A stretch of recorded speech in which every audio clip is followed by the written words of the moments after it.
Greetings. I am Samuel Clemens, not Twain, mind you. Gather round, fellow travelers of the chronological river. We embark on a cinematic odyssey through the historical documentaries known as Star Trek.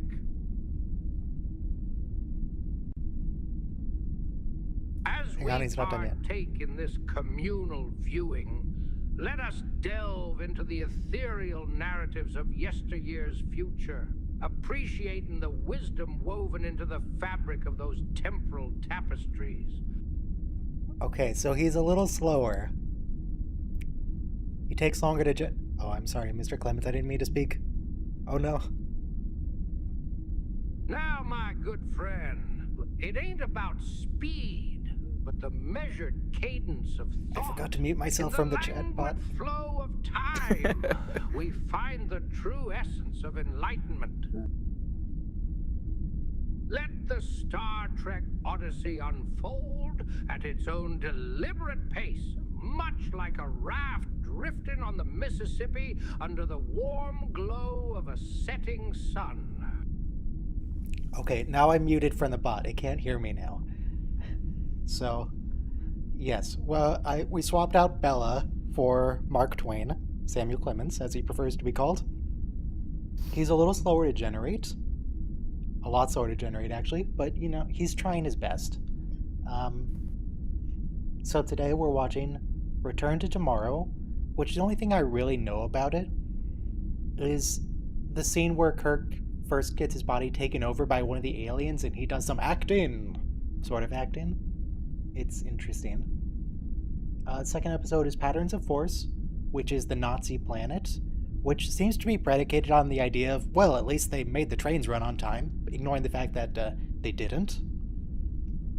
Nazi Germany was just the worst. And then By Any Other Name, which is about aliens from another galaxy hijacking the Enterprise, but I don't know any of the other context. You know who would know? Mark Twain. Mark Twain would know the context. Mr. Clemens, what happens in the original series episode By Any Other Name? Give him a second. He needs to think about it. Come on, Mark. By Any Other Name, a riveting chapter from the original Star Trek. Here, a band of intergalactic nomads, assuming human form, lays claim to the Enterprise. A predicament where the Colt 45 might find its moment, I reckon. Yes, Mark Twain wants to shoot the aliens. Thank you, Mark. A violent dude, this guy. The Colt 45. So ChatGPT lets you put in custom instructions, 1,500 characters of custom instructions that the AI has to follow. I used 1,480 of them, and several of those sentences are insisting that he makes references to the Colt 45. Because even time travelers are vulnerable to the Colt 45, as we all know. But yeah, 1 minute to the acting episode. Let's see, what else did I tell him to do? I told him to get real insulted if you call him Mark Twain instead of Sam Clemens. I told him about Time's Arrow, that time he went into the future to meet Data and Picard and all them. What else does he know? Just lots of references to his own books. We might have to swap out Mark Twain for Bella if the generation speed is too much of a problem, but for now it's okay. It's fine.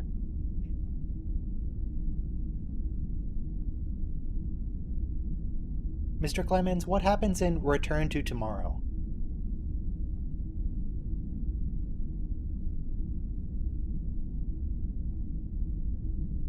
Well, what happens is everybody should press play in 5, 4, 3, 2, In Return 1, to play. Tomorrow, Captain Kirk and his stalwart crew encounter ancient entities in search of corporeal vessels A tale of borrowed bodies and cosmic intrigue, much like the temporal tangle I found myself in when traversing through the years. He seems quiet. Is Mark Twain too quiet? It's alright.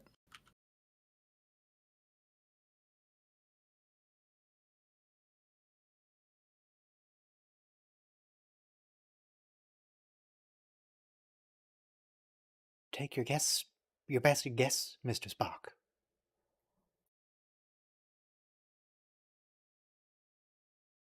Huh. I don't know why they did the dramatic musical sting. It's just a planet.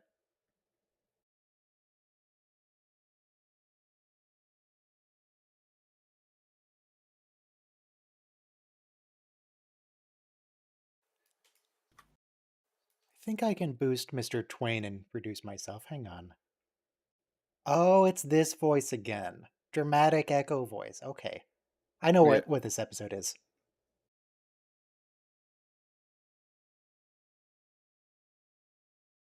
I am the guardian of forever. Also known as... Hang on, I need to reduce my volume. Carl. Everybody loves Carl. I love Carl anyway.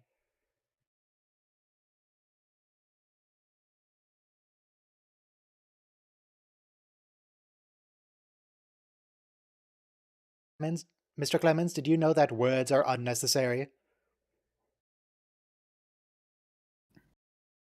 I just need him to test his Well, volume. I I think I beg fixed it. to differ, my friend. He's still really In slow, this though. conversational symphony, words are the notes that compose the melody of understanding, much like the written words that fill the pages of my own literary endeavors. So, it's a group of really angry, non-corporeal beings. They hate humanity, or they just hate corporeal beings in general. Do they not like the solids? I mean, I can kind of get where they're coming from. Solids are pretty sketchy. Though, I'm trying to think, do we ever meet a non-corporeal species that's not evil? Not in TOS. The only example I can think of in any of the shows is Q, who's only kind of evil. Everyone else just seems bent on galactic domination and murder. Like Enterprise, there was that episode, The Crossing, where the crew got taken over by wisps, and they pretended to be nice at first, but, they're non-corporeal, so of course they turned out to be evil in the end. This whole series is just slander against non-corporeals. Well, they can't say anything about it as they haven't spoken to us. I would love to be non-corporeal. That would be awesome.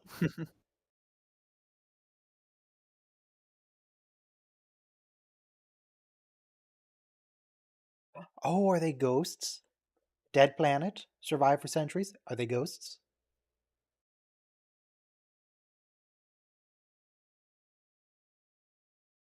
Also, this is blatantly a bad idea, Kirk. It said it wanted to murder you. Humanity must be destroyed or something like that? It said if you don't save me, humanity will be destroyed. Oh, okay. That's probably an important distinction.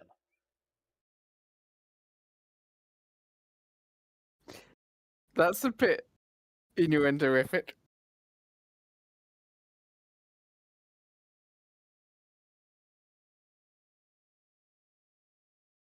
Okay, so this is the TNG episode where who is it? Troy, Data, and O'Brien get taken over by those ghost prisoners. Like, no, we're totally friends. We're spooky ghosts from the crashed starship. We just want to go home. We're legit.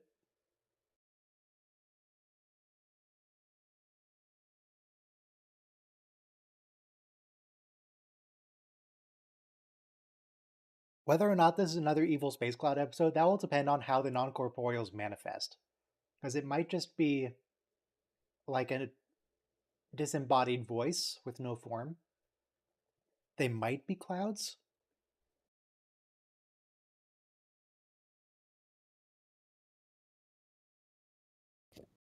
Can't be reasonable with this.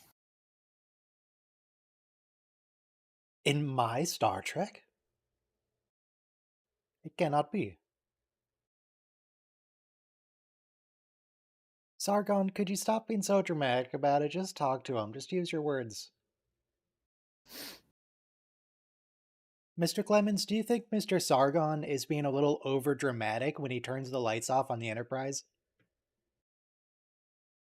Let him stew on that question for a minute. And not Scotty having the Well, con? in the cosmic ballet of existence, beings like Mr. Sargon might indeed have a flair for the dramatic. Turning off the lights on the Enterprise? A bold move, reminiscent of a darkened stage before a grand theatrical performance. Yet, in such interstellar tales, one must expect the unexpected, much like a riverboat gamble on the unpredictable currents of the Mississippi.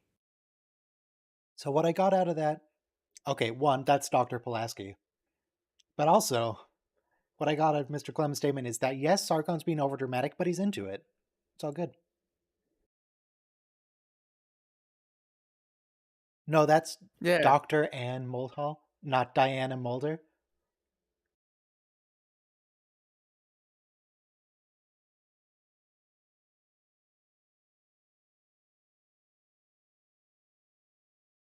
It's fascinating seeing her in TRS.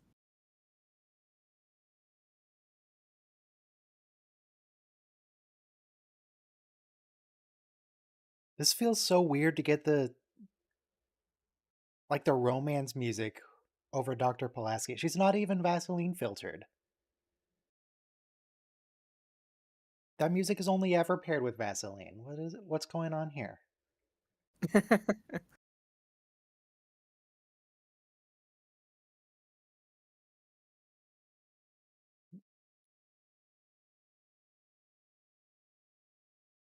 Why? Just let. All right.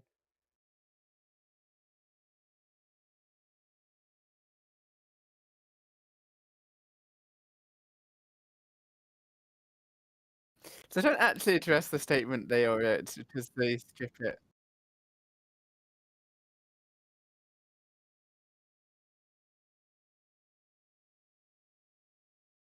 I like how the two security officers, because they were in frame, they also had to be perfectly still even though they weren't being transported. Yeah. Perfect.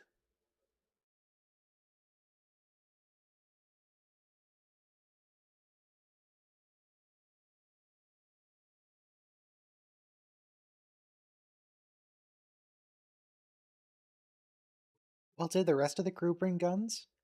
Or was it only the security had phasers?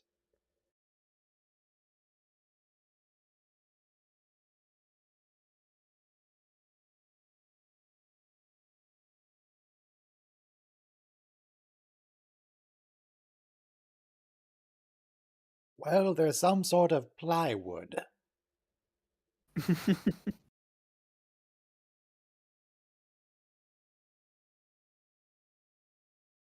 All readings, what does that mean?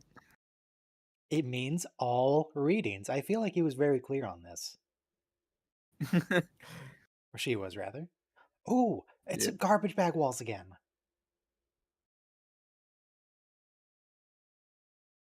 I'm very excited to see Kirk's acting in this scene. Oh, he's not non-corporeal. He's a ball. I should have seen that coming. He's slightly corporeal.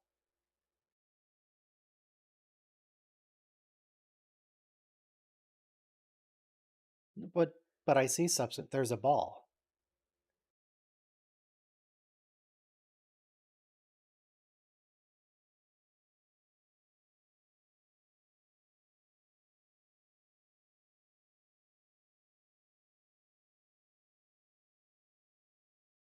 Oh, are you saying you're God again? You're like the third or fourth alien that's claimed to be God.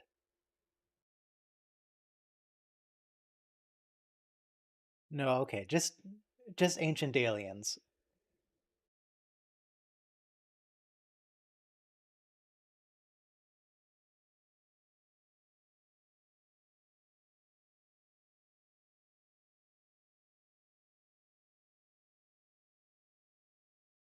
Alternatively, these could be um I don't know what their species was called. The female changeling from TNG from the chase.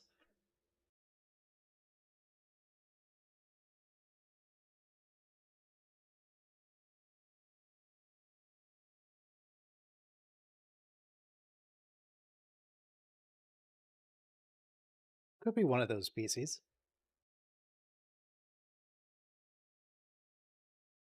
Mr. Clemens, do you think Mr. Sargon could be one of the aliens from the next generation that seeded the galaxy in the chase?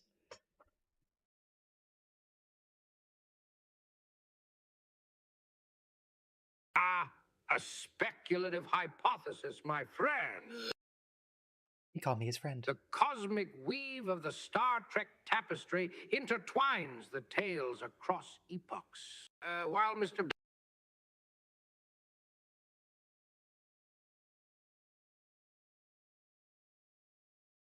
Clemens, you good? Sargon There we go. and the beings of the chase may share a celestial kinship. Discerning such cosmic connections requires more sagacity than a riverboat poker game.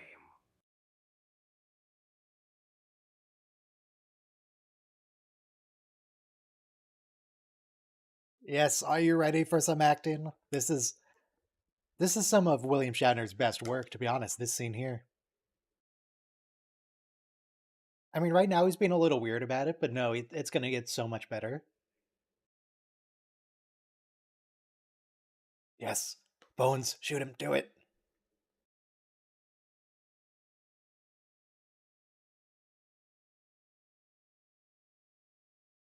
Yeah, but if we kill Jim, he can't inhabit it, probably. Come on.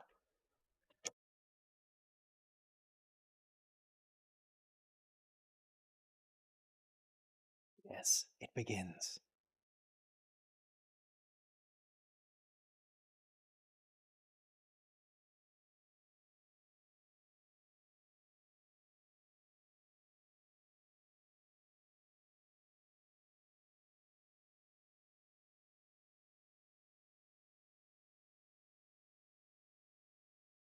You good, Bill?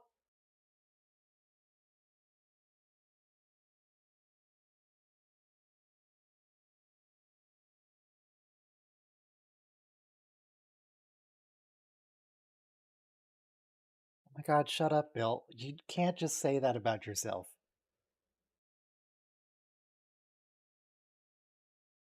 So, this.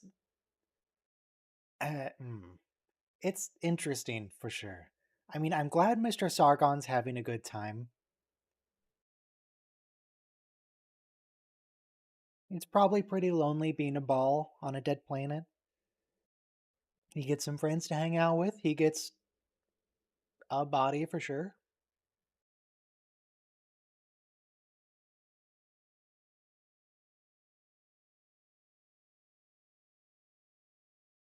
I assume he wants your bodies too.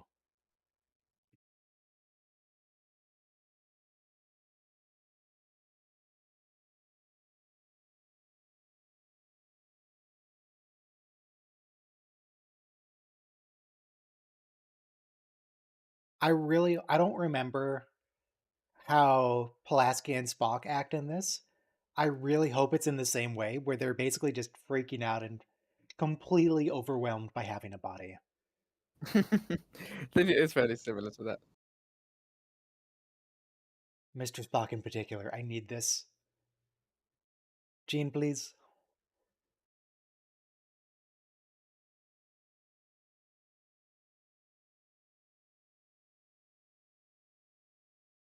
Oh, a bunch of the other ones died.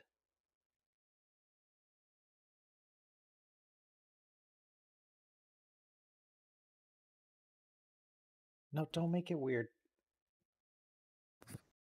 You can't just touch someone's receptacle, Bill.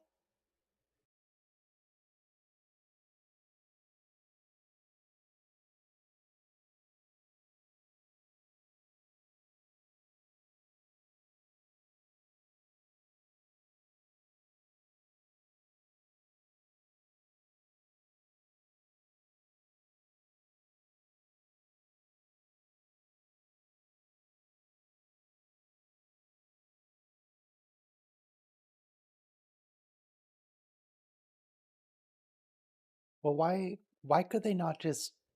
So they had to do this because the planet was dying, there was some fighting or something? Could they not just leave?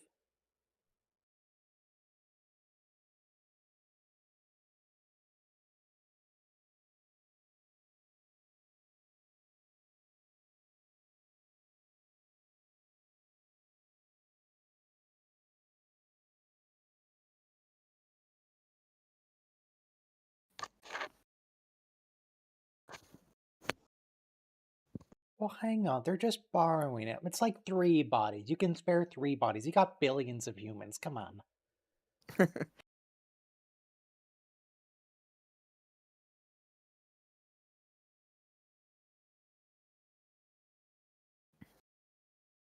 $162? Jesus. If it's 262, it'd already be unconscious.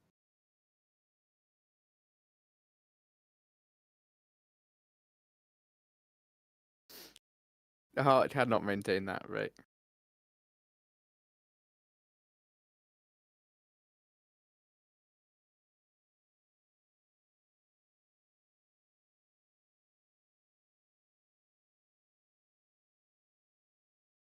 Yeah, Spock, I feel like he was very clear on this.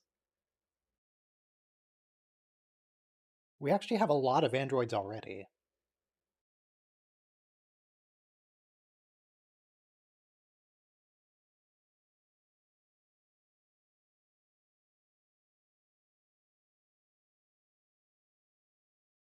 I mean, I'm kind of inclined to believe them that that's their plan because this clearly isn't working out for their body. Unless he's deliberately screwing up Kirk's body to make it seem like he can't remain when he could.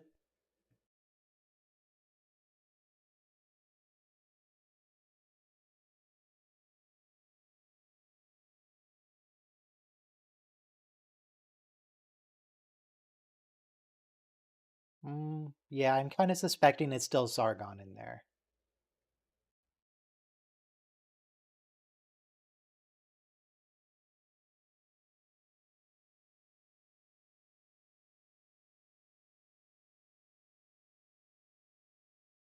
Spock.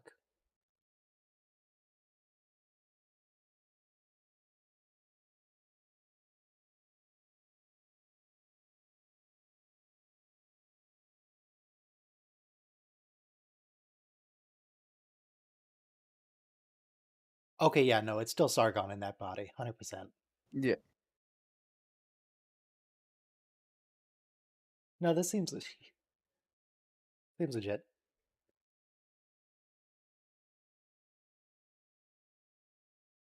Mr. Clemens, Sargon isn't evil, right? He's good. He's a nice guy.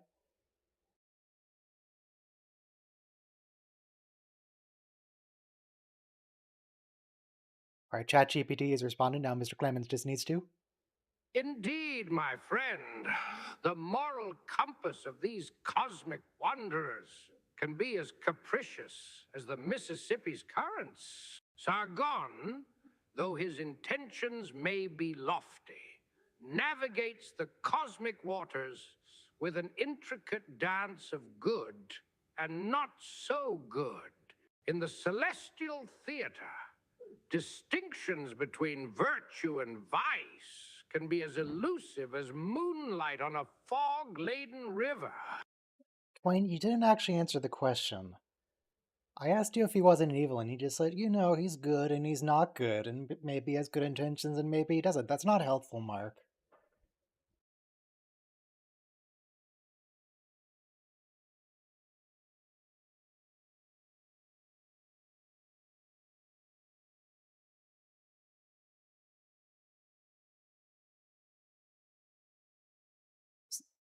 Do you know that, Bones? I feel like we've seen no evidence of any of this technology other than the balls. And that's, I mean, they don't have any starships there for you to look at. What are you talking about?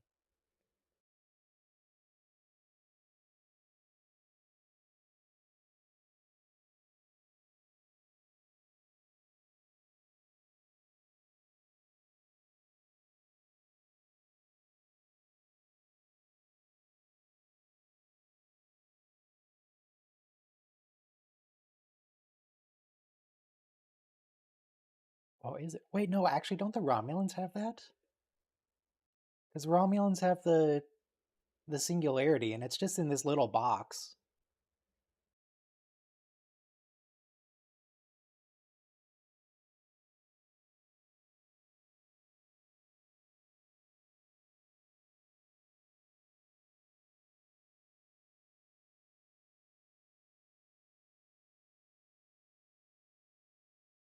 What do non-corporeal beings need with a starship?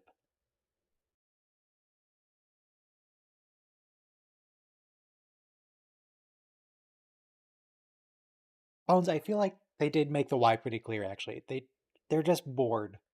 They've been there hanging out in balls for like, what, millions of years was it? They just want to go somewhere else.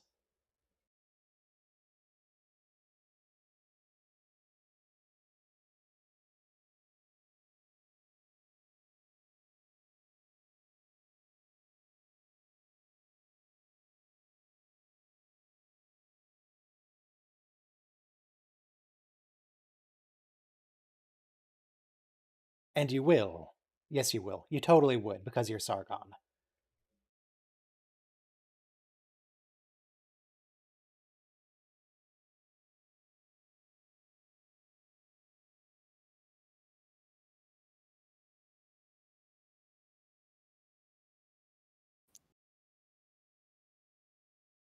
I'm very confused what the show is doing with this slow zoom in and the dramatic music. This seems like a perfectly standard conference.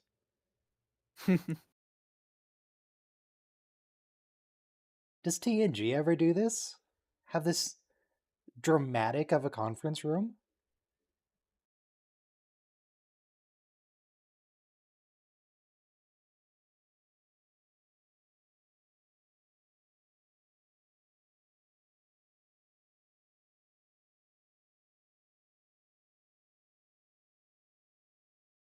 I vote negative. I don't trust you at all. Nope, don't do it. It's a bad plan. Just leave. Just leave.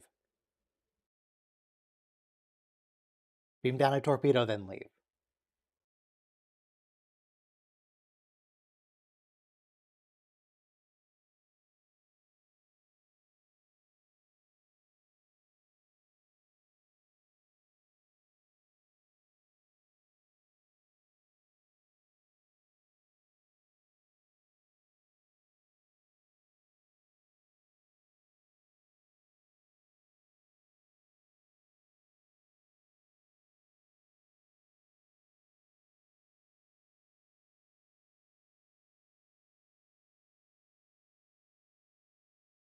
Did they do that last time? I don't remember this shrieking last time. No, I don't think it did.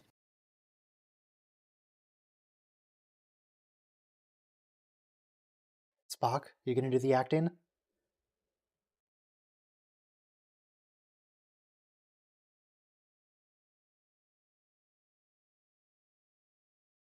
Do it, Spock.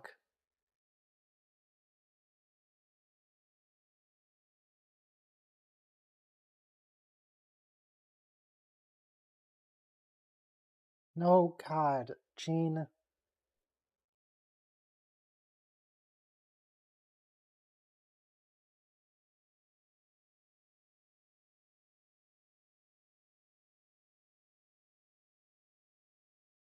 Gene, just get on with the murder that we know is gonna happen.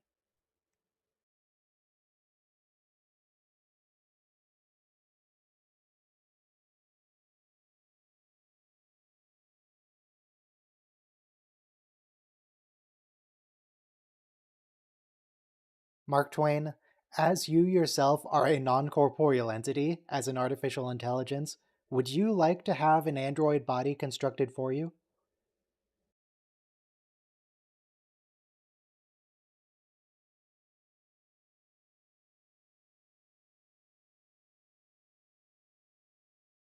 Yeah, the fact that Now, Mark Twain my is really dear slow is interlocutor, problematic.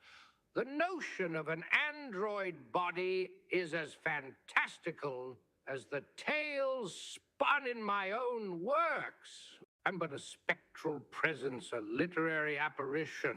Constructing a mechanical vessel for my essence would be like trying to bottle the lightning that dances across the stormy skies.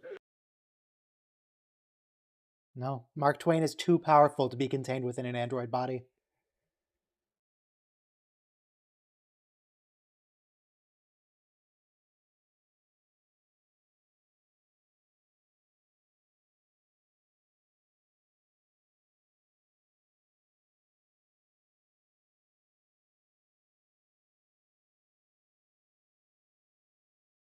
Gene, no, Gene, they don't have much time.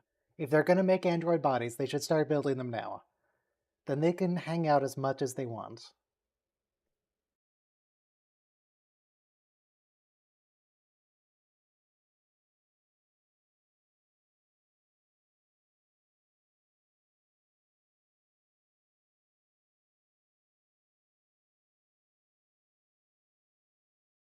That's not true. Neither, that is true. Also, the I think Vulcans tried, but we were ready with a shotgun. I think if I remember rightly, the husband and wife are telling the truth, but the other one wants to take over and just keep his body.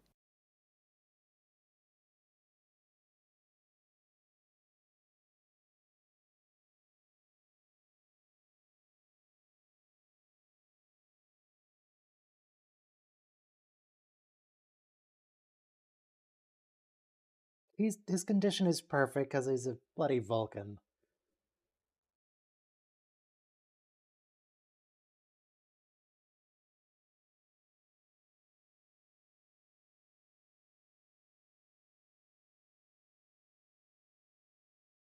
Mr. Twain, why are the Vulcans so much better than us at everything? He's a bloody elf-based creature. Frickin' elves. Well, my good friend, Vulcans, with their logical minds and disciplined ways, might seem a cut above in certain pursuits. Yet, the rich tapestry of humanity, with all its foibles and fervor, holds its own unique charm. Oh, so humans are Like charming. comparing the subtle nuances of fine bourbon to a Vulcan's preferred cup of tea. Both distinct, each with its own flavor. Mark, it definitely feels like you're saying that, yeah, Vulcans are better, but we're charming, we're quaint. People like humans.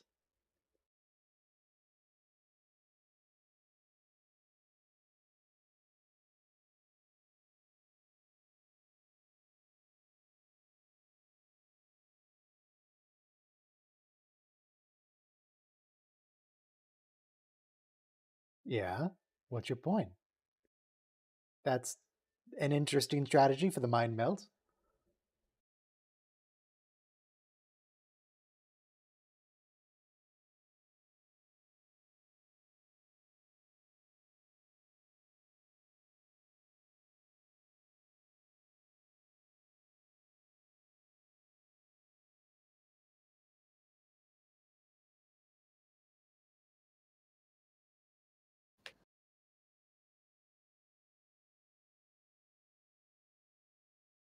Why do you even want that body, Spock?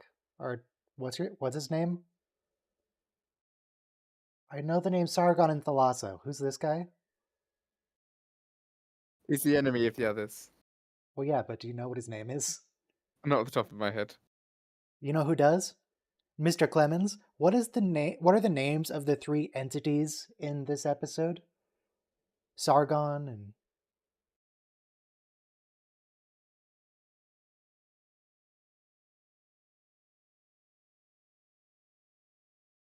thinking In about it. Return to Tomorrow, the ethereal triumvirate go by the names of Sargon, Thalassa, and Hanok. Quite Enoch. the celestial trinity, embroiled in the cosmic ballet of possession and existential exploration.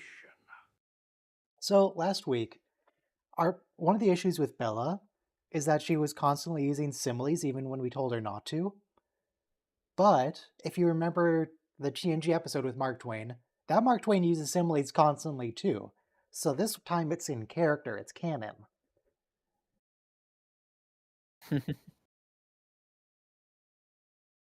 That's what the Romulan theme.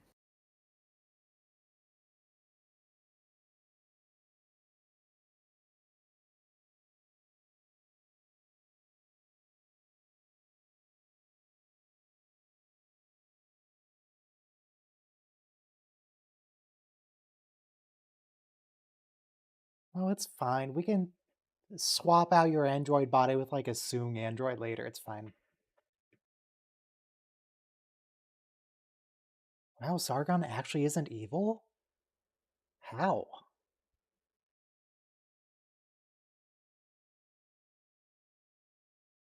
Renovate? What? I don't think that's the right word, Gene.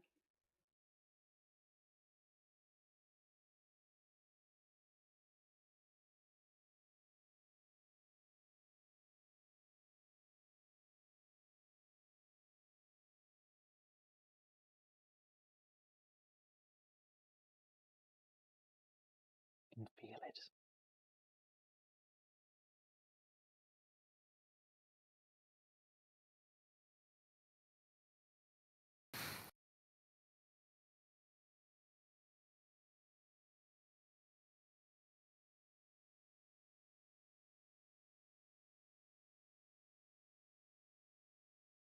Yep, she sounds very convincing. Seems legit.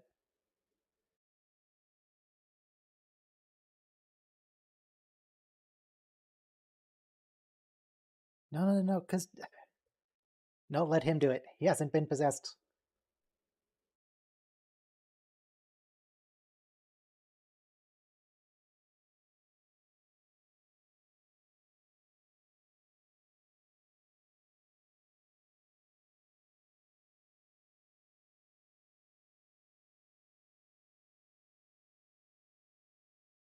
Oh! That's the prop from... I don't remember the name of the episode. Some android race took over the ship, and the guy who took it over, like, lifted up his shirt and opened up a flap. And I think that was the prop.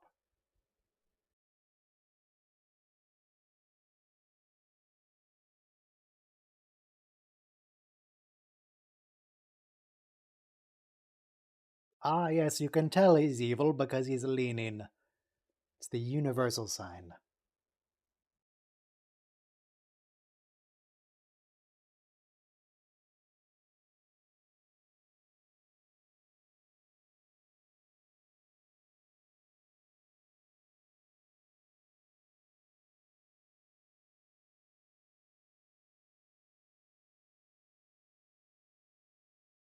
No, dude, Hanok, you can invent better androids. You don't... You'll have 1,000 years to make a better model. It's fine.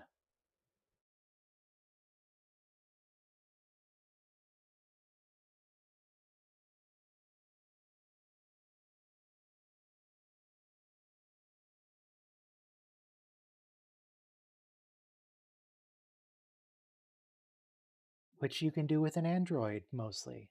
Come on.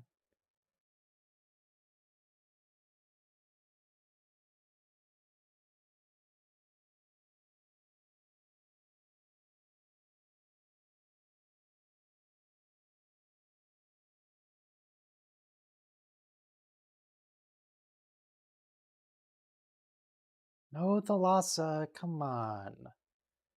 Android bodies are clearly superior. I mean, if she doesn't want it, I'll take it.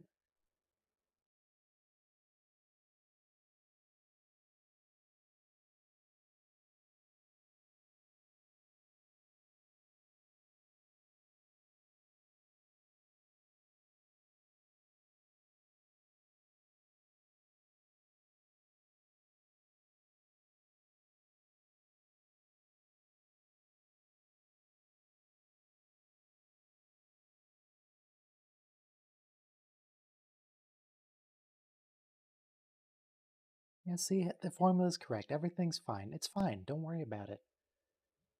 He needs to take a nap.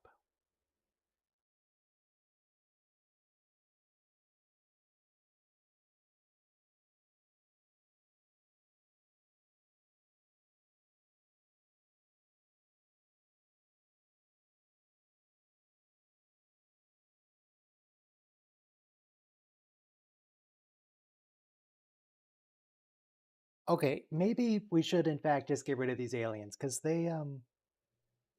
she at least was very quickly turned to the dark side. Took like 2 sentences.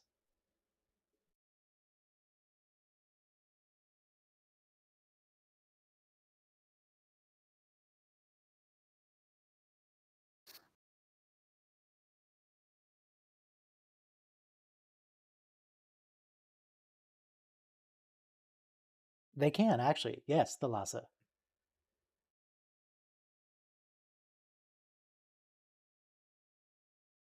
But the feeling of it at the moment, well, what he's at the moment doesn't have that. However, they can easily do that later. Yeah. They just need to get good at android construction like Dr. Sung.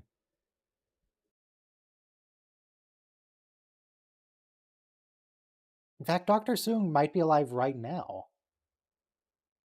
I think he is, because he was super old in TNG. He might be like Baby Sung, but he's there.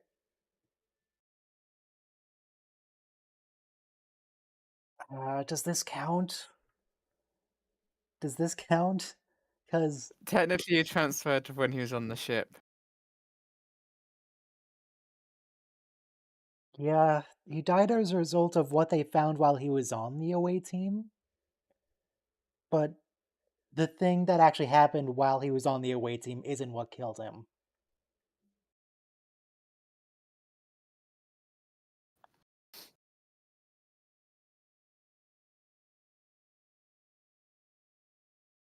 Oh, Kirk's in the ball. Okay. Well, we can make Kirk an android body. This is fine.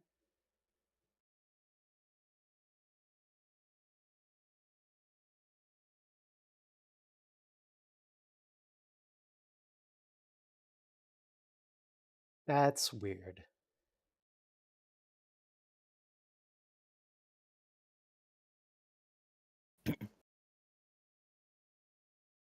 This I don't understand about Star Trek, specifically the original series, where whenever they make an android, it's very slimy. To In make it very TNG, they're different. yeah. TNG, they have like plastic molds that they make into androids. This is like, He's just yeah, lubed up.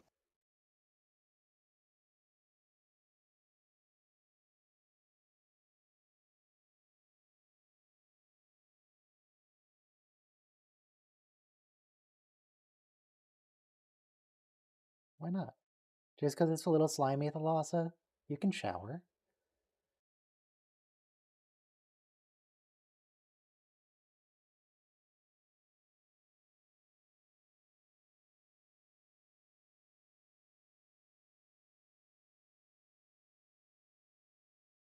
No, don't do it.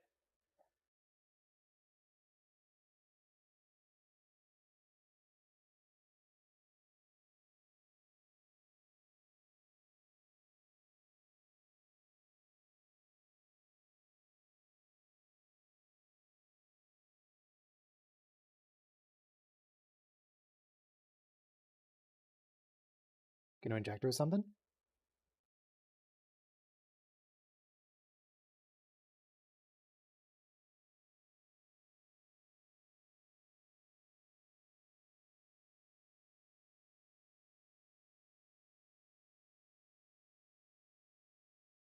Look, I know she has the magic make them forget power, but just like don't tell them in the first place.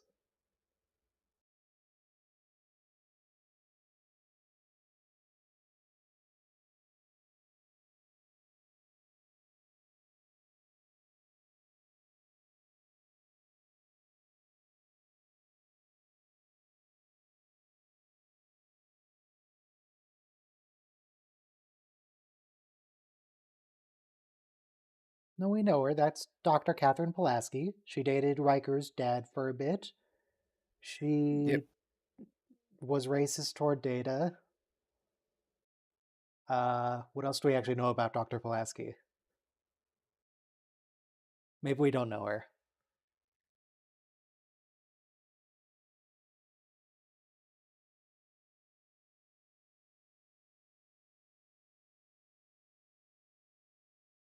We get the flame stuff again. Yeah. What actually is that? Like, what did they record to get that effect? Hmm. Like a candle flicker? Effects.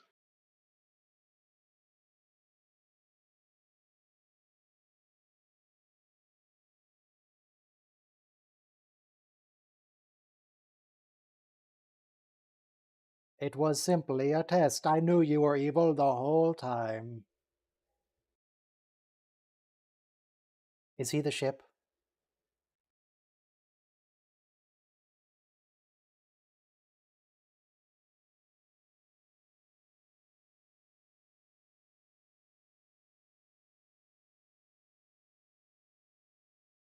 Is he inhabiting something, or is he just a ghost?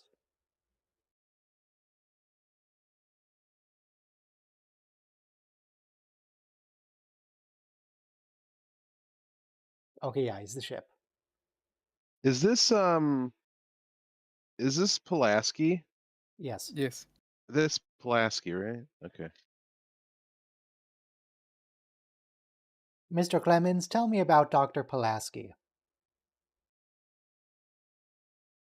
Oh, now you have it Give him programmed to a second sound to think like about it. Ah, Dr. Pulaski, a character from the next generation. A He's Is very woman of slow. medical acumen and a demeanor akin to a stern riverboat captain navigating the medical waters. A formidable presence, not unlike the tempestuous currents of the mighty Mississippi. Swear every sentence he says, he makes reference to the Mississippi. he is Mark Twain? Samuel Clemens, my boy. Samuel Clemens. With an Who is this E. Mark Twain you speak of? Eavesdropping isn't the pastime of a gentleman. Afraid the deed is done. I rewatched that episode this So how a did you couple get the days ago. voice though? Did you have to feed it to the AI? Yeah, Wow. I'm impressed, Ryan. I'm impressed. Is it like super easy? Should I not be impressed? it's trivial. Oh, okay. You just have to get samples of the voice. In this case, clips from Times Arrow. Clean it up a bit to Mm. get rid of background noise, and then just upload it to the AI, and it says, "Okay, yeah, I have this voice now." Oh Jesus!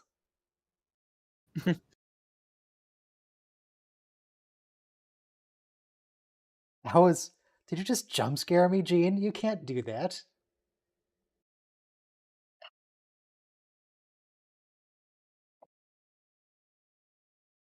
Did you are you aware that Gene Roddenberry used to be a commercial airline pilot? Are you aware that Gene Roddenberry was in the military? Yeah. But um while he was a commercial airline pilot, his plane crashed and he in the desert and he led all the survivors to safety.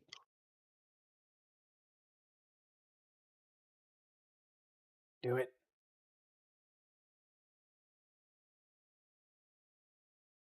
Have we had Spock's brain yet? No. Oh, wonderful.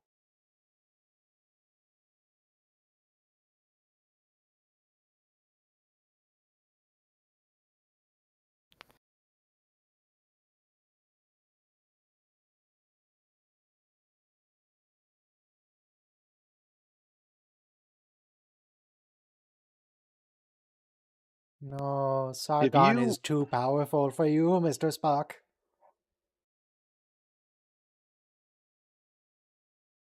if you were to become any character in the Star Trek universe, which character would you most want to be? I don't know, let's find out. Mr. Twain, if you could become any character in the Star Trek universe, who would you want to be?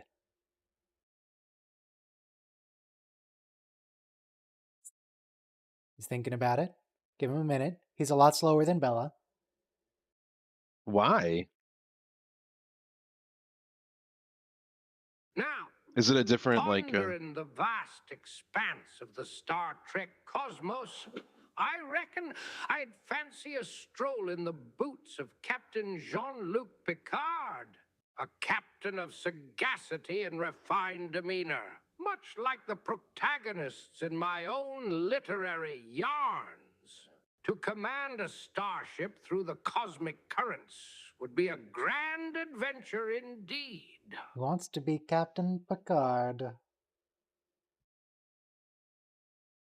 But he'd just take the Enterprise and hover over the Mississippi.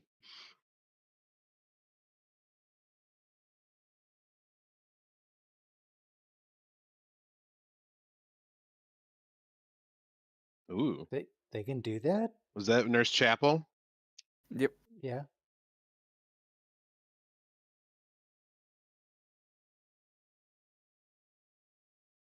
No, Sargon, you can still be androids. You don't...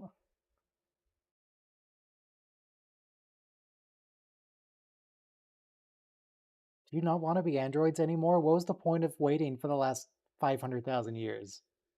Because they can't exist in this world because the bodies and things give them too much want for power, I They suppose, share is the moral story here. they share their bodies, and he goes in his quarters, and they're like, "We'll be back. 15 minutes, 20 minutes, maybe."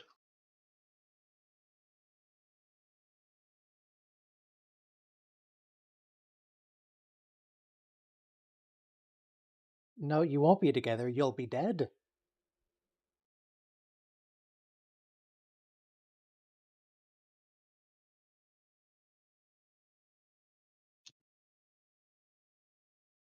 Well, forever is going to be about 5 minutes.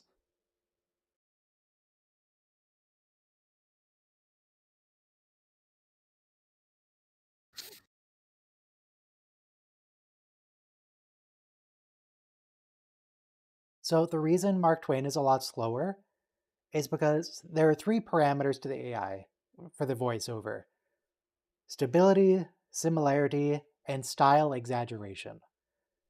To get Mark Twain to sound decent, the style exaggeration has to be pumped up really high, and that particular setting slows down the generation a lot.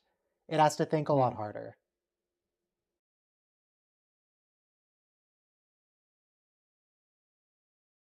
If I just leave it at 0, he gets very monotone at the default. That episode, I'm still not totally sure why they chose to die instead of being androids. Like, I get the whole they're too powerful for their own good thing, but like, shouldn't they have thought of that in the last 500,000 years?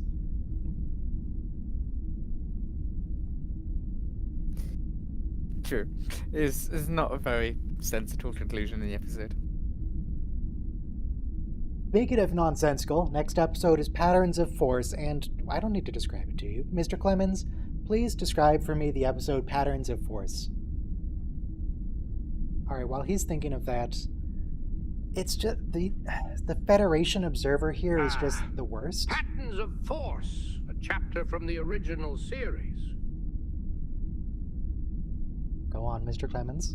I know you have more to say. In that narrative, Captain Kirk and his intrepid crew No, actually, it's a stumble upon a planet Constitution crew. adopting the political patterns of Nazi Germany, a mirror to Earth's turbulent history, unfolding in the vast cosmic theater of the Star Trek saga. Yeah, it's just. It's. Well, we'll see. Press play in 5, 4, 3, 2, 1, play. The Federation observer who was watching this planet, he said, "You know who's a great role model? The Nazis. Let me introduce them to Nazi ideology." That sounds like a good plan. Yeah. They are actually No, checking up on this planet for once in TOS. Yeah, this should be a Cerritos mission. What is this? they didn't have those ships back then.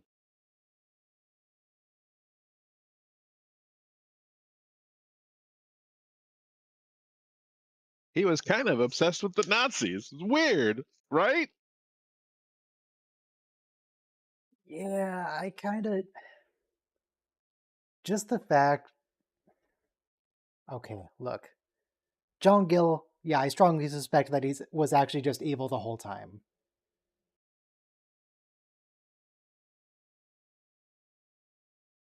There is no good justification for turning a planet into Nazis. There's just no way around it. Indeed. But the whole point of the episode is that it's a moral tale and be damned to the reasons why we get to the situation. That's called a missile Spock.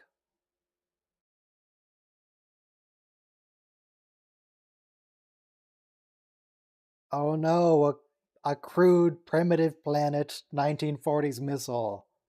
Oh no. Well, they have torpedoes. They know what a missile is.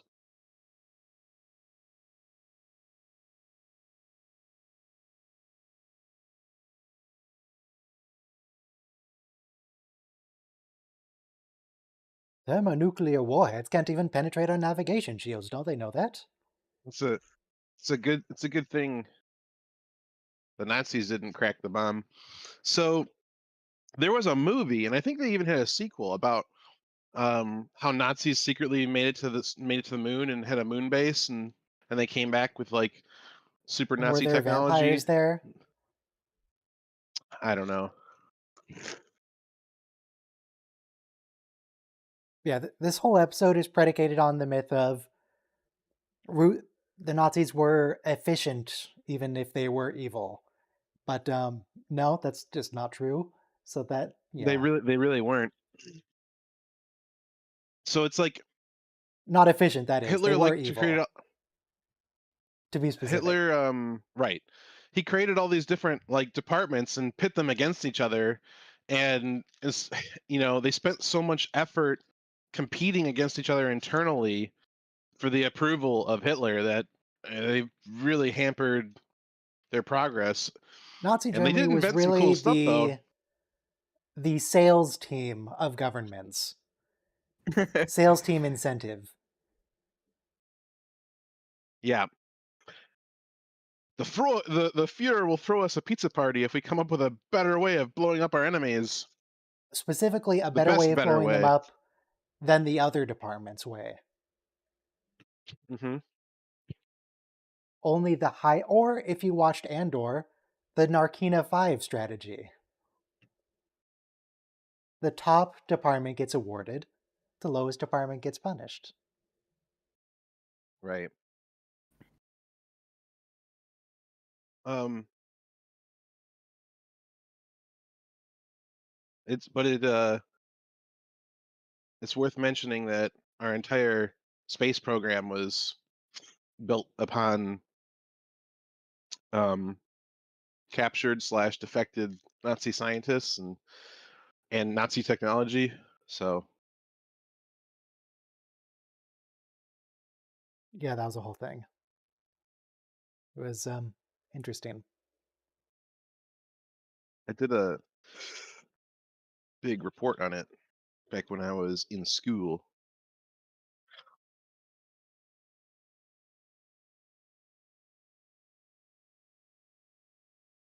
Mr. Twain, do you think that John Gill was evil? We're now watching the episode Patterns of Force. God, he's saying Cosmic Tapestry again. Stop saying Cosmic Tapestry. I should put that in as Now, in the cosmic tapestry of Star Trek, judgments of good and evil often waltz in shades of gray. John Gills, influenced by noble aspirations, found himself tangled in the web of unintended consequences. The river of morality, my friend, can be as treacherous as a nighttime steamboat journey through a foggy river.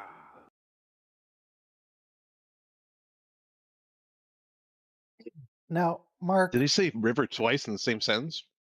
The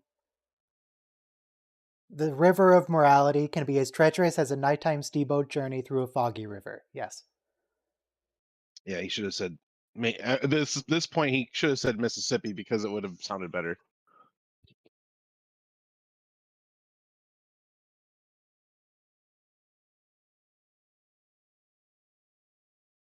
Wait, this is Sargon voice again.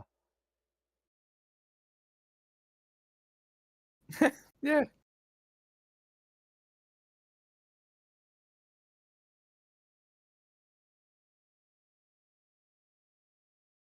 That's a good question, Jim. How could this have happened? How could a Federation historian inflict this on a planet? The Xeon is a very convenient. They swapped one letter. It's totally different. I know. Xeon instead of Zion. Yeah.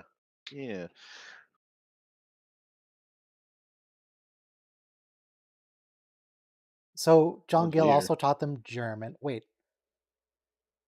no, that was just straight up Hitler. That wasn't like a piece of Star Trek footage they made black and white. That was just historical footage.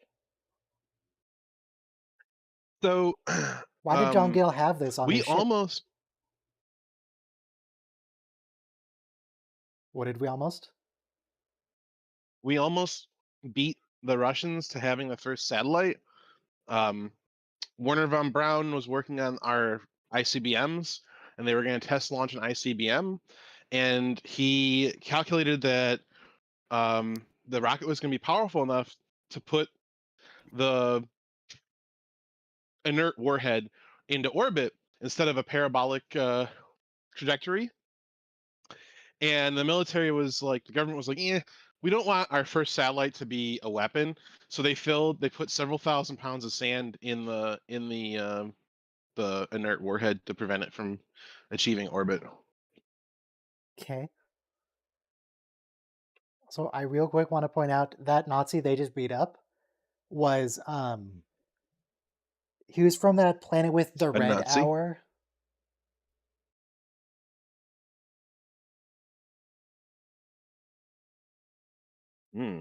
Disappointing. One of those people in Zionists. Oh wait, they put the a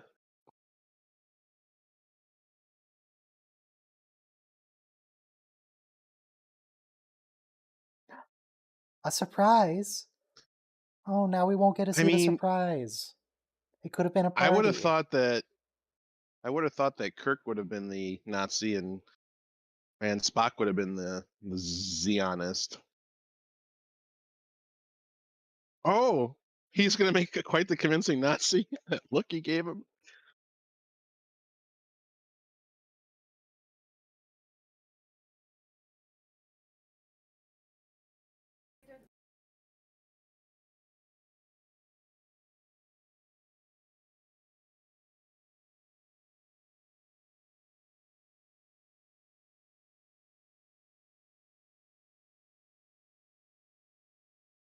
Is Kirk a very convincing Nazi? He's pretty convincing. See, here's another reason why we don't broadcast the show's audio over YouTube.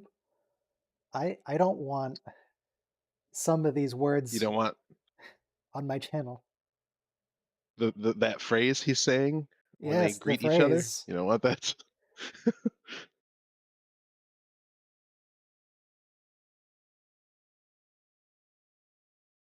why. I don't know. He thinks it looks ugly.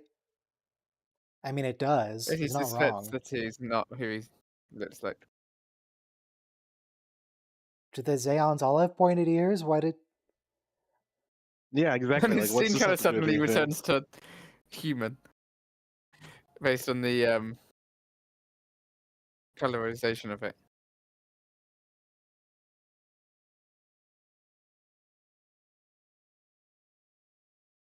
Like, I get Spock's emotionless, so he's It's not just reacting really, but he's not even bleeding like Kirk is. Is this is Vulcan's skin somebody's tougher? fetish. Yeah, it has to be to survive the hot desert. I feel like that's not how skin works.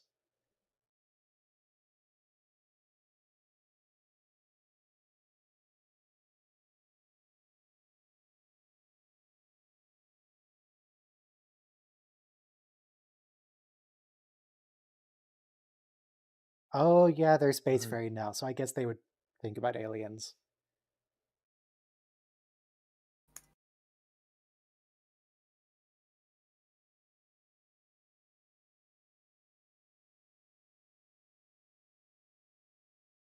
So since like Nazi symbols and Nazi language are completely banned in Germany, are Nazis or are Germans forbidden from playing Nazis in films or TV? Like, would it be illegal to have I don't know. I Germans don't think playing so. characters here? I don't think so. It's interesting you say that because when I used to build a lot of scale models, I had some really nice German model kits, and one of the model kits was of a Hinkel jet fighter from World War II, and the tail insignia, which was of course a swastika. They didn't print it. They printed like these little L's, and you had to put it together yourself when you put the decals on. I'm looking at the instruction manual, and it wouldn't even print them in the instruction manual. It just had the decal like a triangle. It had it like it showed the decal as a Look, they triangle, weren't and they like they take weren't triangle one and German triangle two and put aircraft. them They were together. from the Mushroom Kingdom. They were part of Luigi's fleet. Yeah. But they have a museum there with a bunch of restored or partially restored um, aircraft, and instead of restoring the Nazi insignia, they use a projector to project it onto the tail instead. And okay, I guess I don't know. They're like, we don't want this place to become a like a pilgrimage location for National Socialists. So we're projecting. I'm like, well, okay. I mean, like, it's what degree are you? I don't know. It's largely symbolic, but I get the point.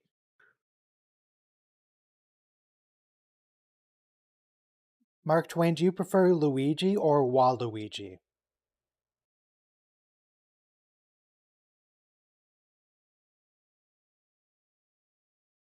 Oh man, Okay, he didn't give he's a having real a response. stroke.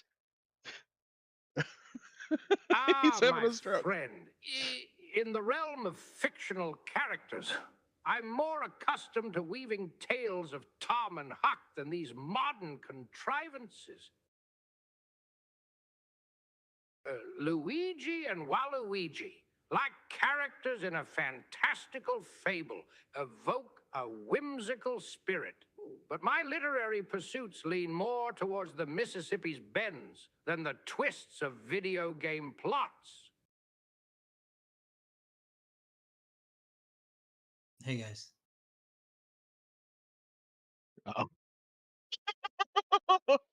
We thought we were civilizing the occasion, so what you're saying is they invaded. No, they colonize. Oh, this They can't colonize this planet, there's already people here. What kind of nation would colonize a country that already had people living in it? Who would do that? Who indeed? The same people who Uh, discovered it. a lot of them. Hey guys, happy Sunday. Hello. We have the AI still? Yeah. Mr. Great. Clemens, please say hello.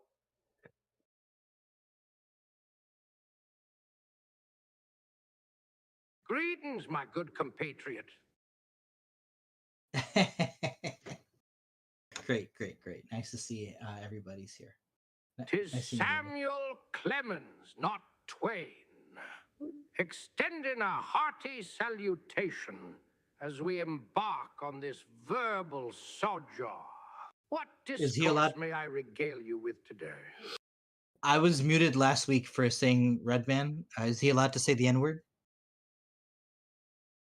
What? Anyway, how about that weather? You know, ear review. I. Hmm.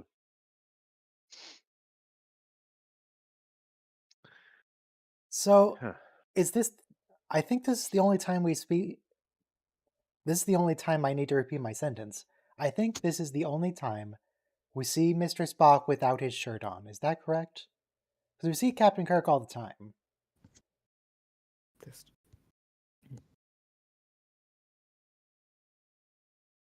Is William Shatner Jewish? He's Canadian. Does that help? I'm just curious because we know Leonard Nimoy is Jewish.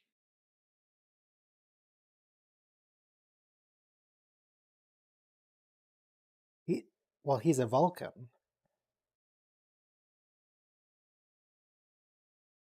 Yes, this is the only time we see Spock shirtless.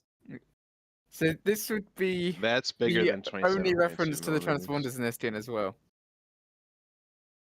Hmm. Sorry, Mo. So Mo, what was that? I think this is the only time that the transponders in Estian is referenced as well. Thanks.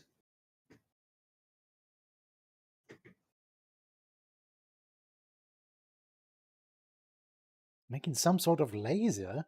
I bet. Look, not lasers could absolutely penetrate the navigation shields of Nazi Germany. They were trash.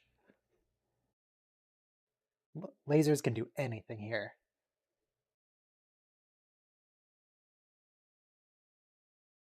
Hurry it up, Mr. Spock. Well,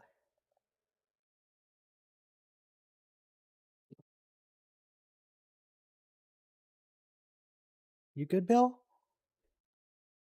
Hey, don't care Spock. if you hit the broadside of a Spock. barn. This is where I become very curious as to whether He's Scott creating a was laser out of a intentionally autistic. Because Yeah. it's obviously similar to those things, but like that is just That's not how lasers work. What do you mean? We have visual evidence right here. It's not even coming out from the crystal. It's coming out between them. No, he put his little his transponder diode between the two bits. Short circuit. So he's focusing the energy from this 12-watt light bulb He's creating Short an arc. circuit? into his transponder, and that made a laser. Oh, okay. This is Nazi Germany. No, why would you think that? He did not see that coming. God. such an old-fashioned joke.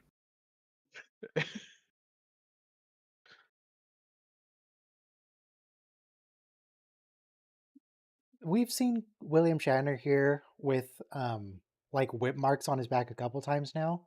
It still does Yeah. look more like red marker than actual injury, Right. but they're trying. Maybe. Yeah, they're more like lashes this time. But something I was thinking in media class, we learned about how, like, the GI Joe from the 1950s, he was just like a bulky guy, like much like Shatner is now. But like as you go into the 80s and 90s, they have more rippled muscles, like ridiculously inhumanly possible rippled muscles.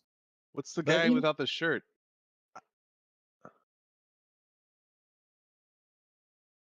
but yeah, so action figures for boys were not as unrealistically muscled like bodybuilders.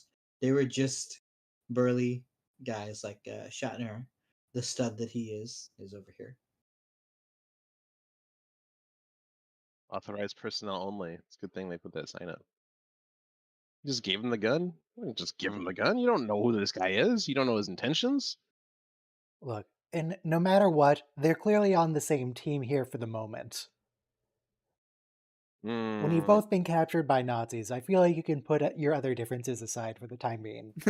who Yeah. are you people? See, it's like, wait a second. I have the gun now. You tell me.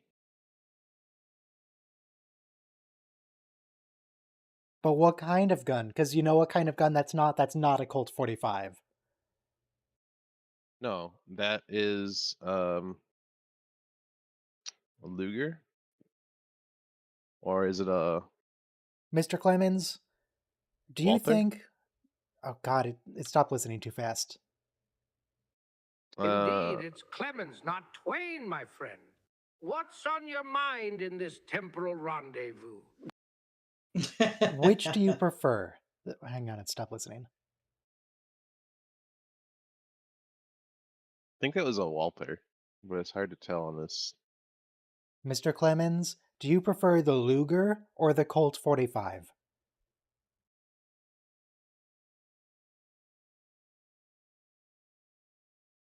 Ah, the Colt 45. My steadfast choice among weapons.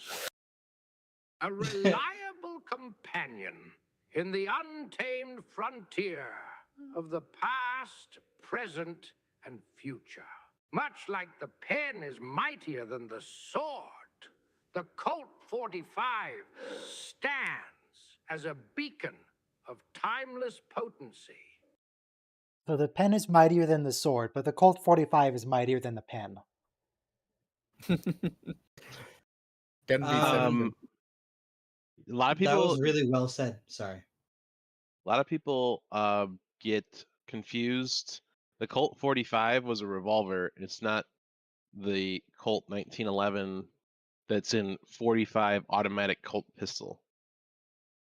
And they Colt called it that 45 because it had this big was drum long on it, so Colt. it had 45 bullets it cycled between.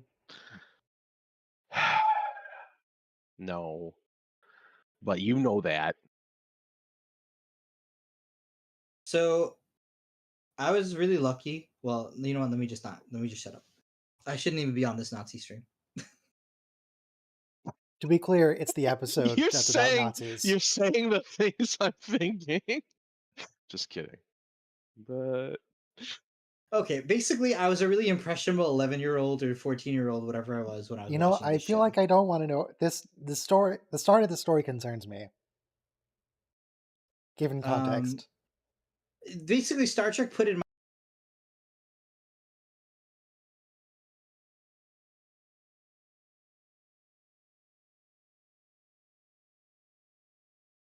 I mean,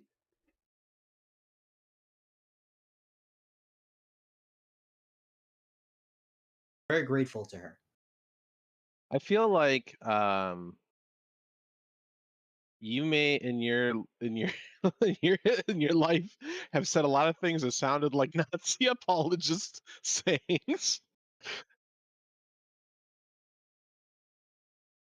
no, this conversation. No.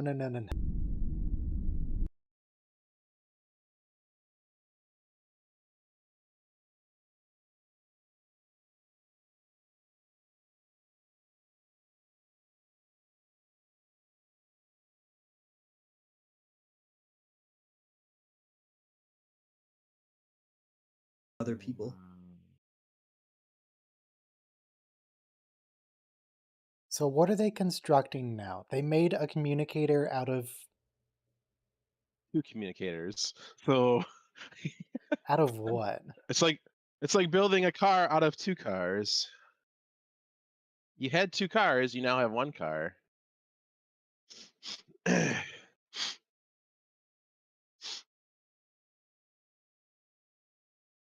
Why is everything a pig metaphor with these people?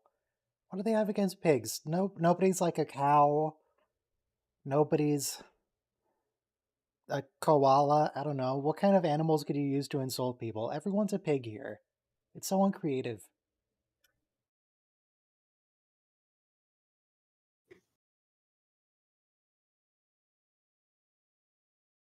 Wait, hang on. Isn't she supposed to turn out to be the good guy at the end, like she's a spy? She just murdered a dude.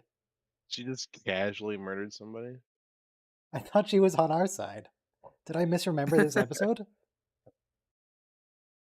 I mean, she's got to keep up appearances. It was a blank.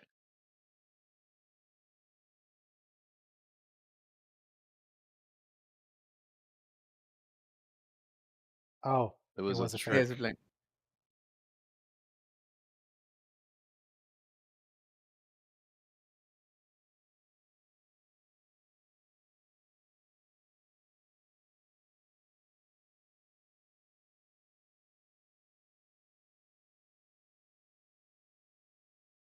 No, you know whose methods are efficient? The Obsidian Order. Like a stop. But what kind Oh, of you know whose casuals are they? methods are efficient? The Dominion. Remember when Garrick contacted his former contacts in Cardassia, and the next day they were They're all all dead? dead. One must Do we admire actually know the that for sure, efficiency though? of. Or was Garrick just talking himself up? Because as other people have noticed, in that same conversation where Garrick talks about, oh, I tried to help, but all my contacts, they're all dead. So many good men died trying to bring this across the lines.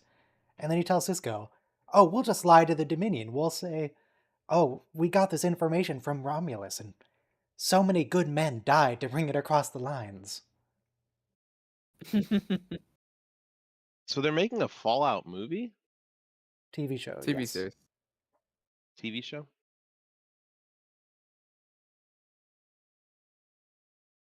I gotta say, I love TOS for these piece of the action episodes and the Romans and yeah, even this Nazi stuff.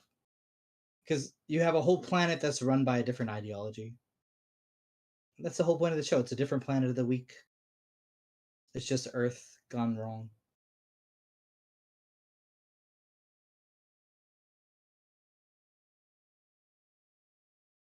You know, you could have picked anything else though, John Gill.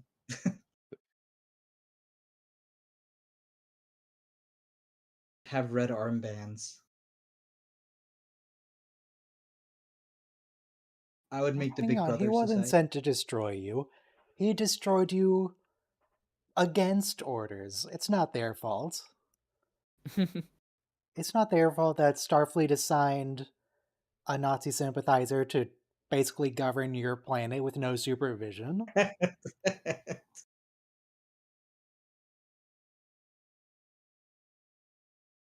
He's a rogue agent.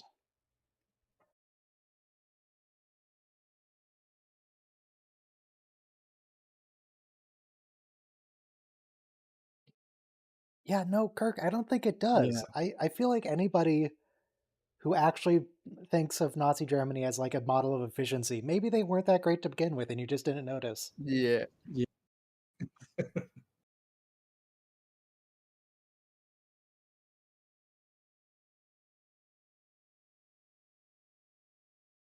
What was this lady's name again? It started with a D. I thought it was a H. Mr. Clemens, what's the name of the woman who's secretly on our side, who's pretending to be a member of the Nazi Party? So when are you gonna make the AI sound like Michelle Barrett? I mean, I could. In the clandestine dance of patterns of force, the woman you seek is Dara. So, playing her part Doris. Or amidst Daris. the political shadows. A nuanced character, much like the twists and turns of a Mississippi riverboat escapade. Okay, look, Mark Twain, why do you keep mentioning the Mississippi constantly? All he knows. He's steeped in it. Huckleberry Finn. I never The actually read Mississippi, much my Mark Twain. friend, is the lifeblood of my tales. A metaphorical river coursing through the heart of America. No, it's not metaphorical. It's a literal river. Just as It's it also flows through my stories, it weaves through the fabric of our conversation, a reminder of the ebb and flow of life, much like the temporal currents navigated by those Star Trek protagonists. You know, it is they could hide a gun in that camera, just shoot the guy when they're filming him. it's the poorest state and also the most rural state. Nobody recognizes them yet. This scene was recreated in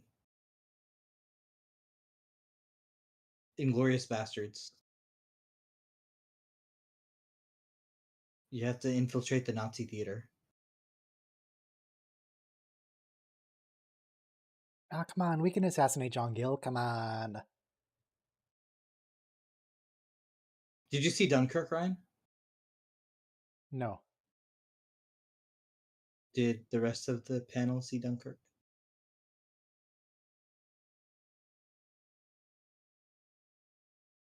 I know someone must have, because Dunkirk was really important in British history. Have what, sorry?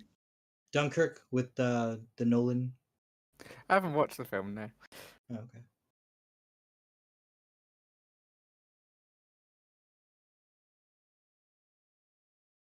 Or maybe he's dead. Maybe he's a zombie. A Nazi zombie?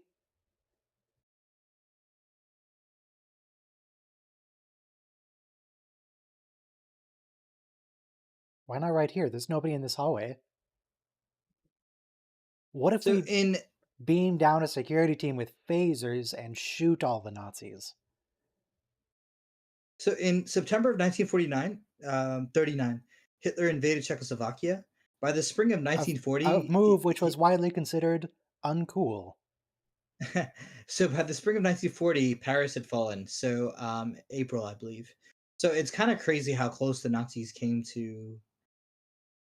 Well, not really. They didn't have the supply lines that the British Empire did, so they never stood a chance. But If Germany hadn't invaded Russia, I think that it would have been much more difficult to defeat Germany. right, How many The different Russians, empires have the come close Russians, to like conquering the world? The British Empire got fairly close. British Empire Mongols, was the closest there ever was. Mongols. Not anything compared to the British Empire. No, the Mongols are the largest continuous landmass empire. The British are the biggest by naval area. power. Yeah. Well,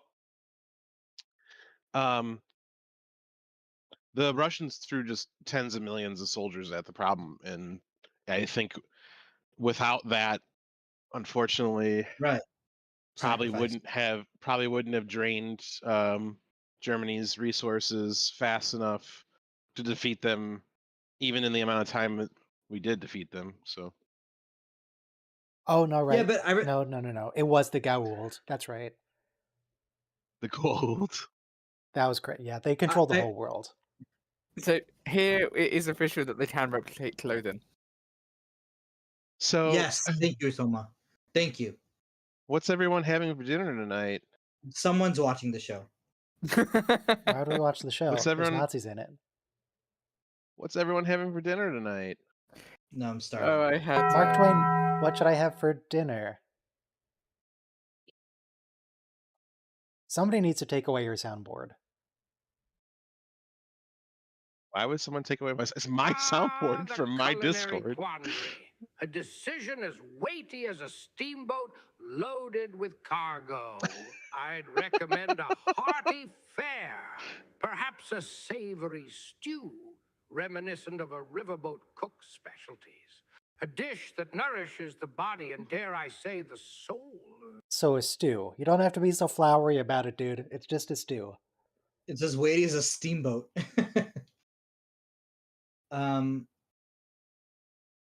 So I read a book, right? It was released in the 2000s, 3-part history of the Nazi effort.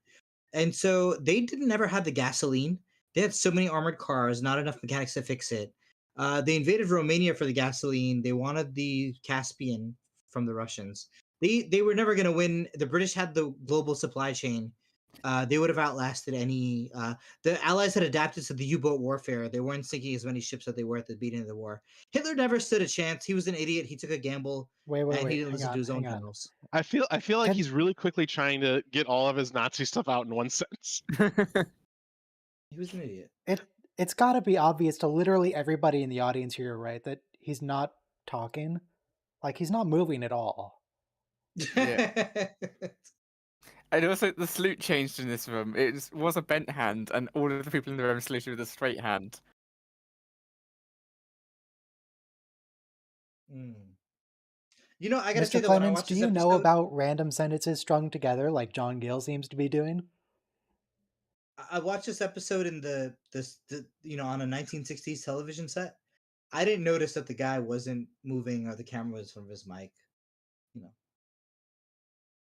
it works if you're watching it for the Indeed, first time. the art of stringing sentences together Indeed. can be as deftly wielded as a riverboat captain Stop talking navigating about through the riverboats. meanders of the Mississippi. Navigating the John meanders Gill, of the in his Mississippi. narrative endeavors, may have been inspired by the unpredictable currents of creativity, much like the capricious nature of my own literary musings.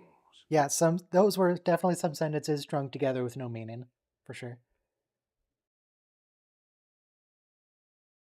So, how come with the real Nazis, we didn't just be Mark Twain's and talk about it?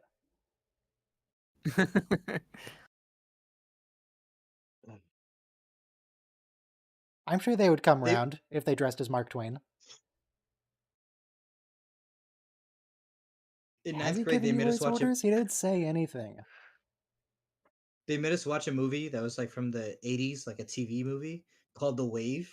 And basically a professor starts this movement, a high school professor starts a movement called The Wave, and like thousands of students join it, and then it becomes like a violent mob basically because you have to be part of the wave or not. But it just shows the dangers of fascism. Any society can get caught up in this jingoism.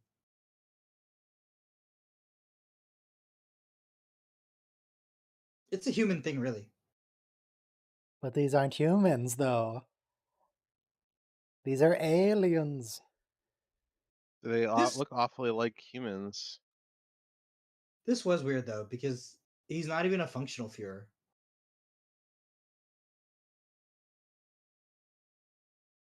There's a show on Amazon, Oh, The Man in the phones. High Castle. Have you seen that, Ryan? Just beam up. It's Just about leave. Nazis. Just Philip leave. K. Dick writes in an alternate future where the Nazis win the war, and Amazon brought it to life with the TV show. Wait. Sec- Wait.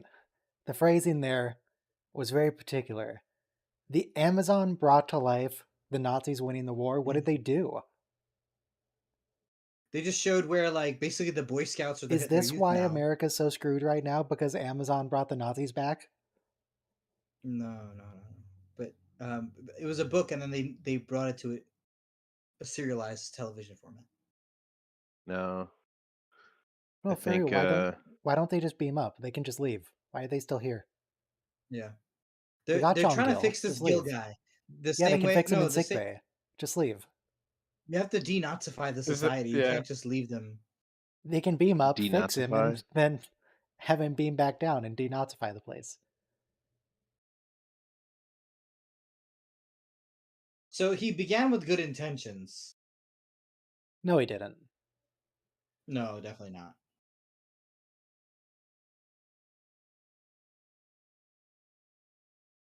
Yeah, let me shut up. So this was 20 years after the fall of Nazi Germany, I think. And now it's Yeah, we been beat them in 45. 60 more years. Yeah.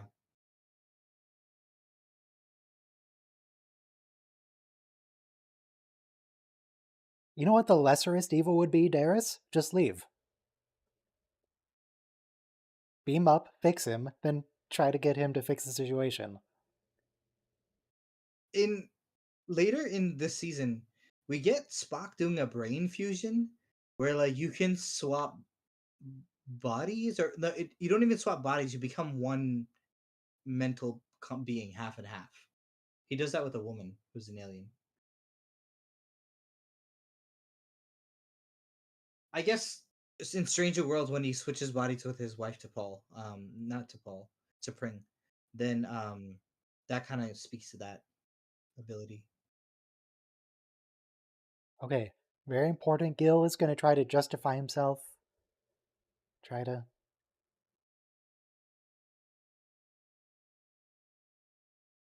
You could have used their own cultural lessons and motifs.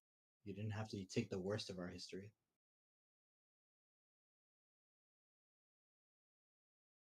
No, No, this Yeah, that's conversation's just not canon. no. This isn't canon.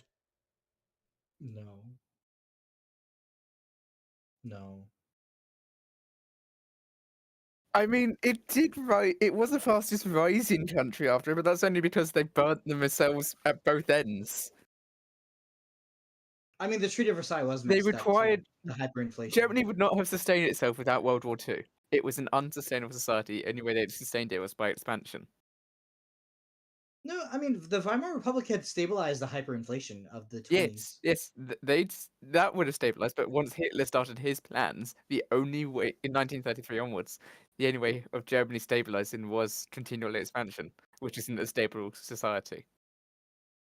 Lebensraum is the word you're looking for.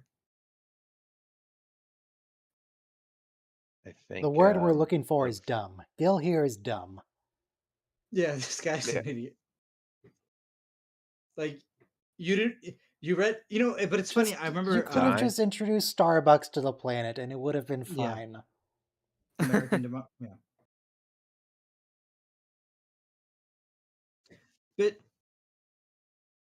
I remember even though I'm religious, I like watching atheist debates, and Charles Murray is a writer in the UK. Very, very interesting, smart guy.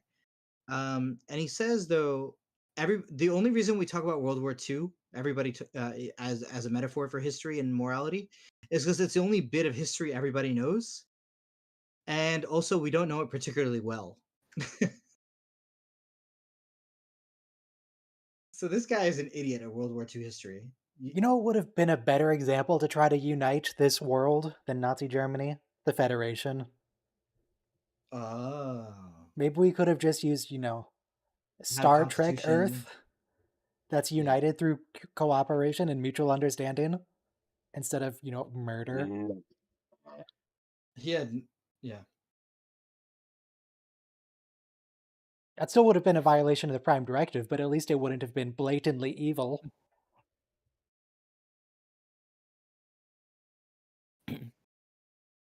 King is one of us, so that's awfully You know, for the convenient. chairman, yeah. Which is why he didn't set Well, them isn't up through war. who's the one propping up the guy making him read the stuff with the drugs? Yeah, that's the real question. This guy?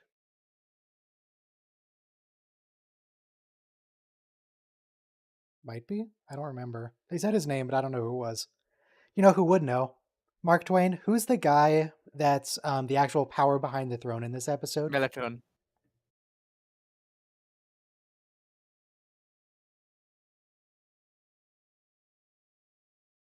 Mark Twain agrees with you.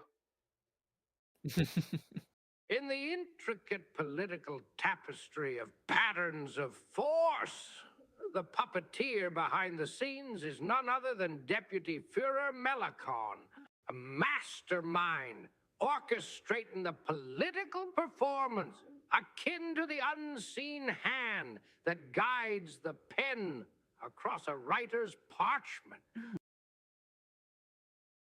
And now we're getting the behind-the-scenes description of Spock. Yes. They described him behind the scenes as an inferior race. No, I meant about the I know. sinister eyes. The eyebrows of evil.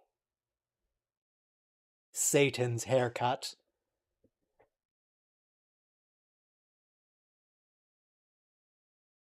I'm glad they brought up eugenics because I was trying to explain to someone. Yeah, this what is it called? The cranium science. Well, not science, but phrenology is the word. Oh my god, he's But funny alive. enough, even our own racial categories come from this like era, 18th, 19th century racial categories. So we look at them as though they're crazy, but we had eugenics laws in this country, USA. No offense to Soma. Sorry, I missed that last bit anyway. I was actually watching the episode once.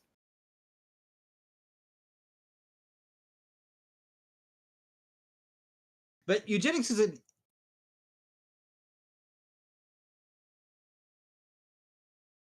Anyway, I muted Discord, so hey, what's up, guys? It's just me now. What's going on? How's the weather? What's it's nice and cold. It's been raining recently. I do appreciate the rain. Okay, Discord is back. This is a good button. I like having this button. Button. Yeah, one man using the people for his own aims.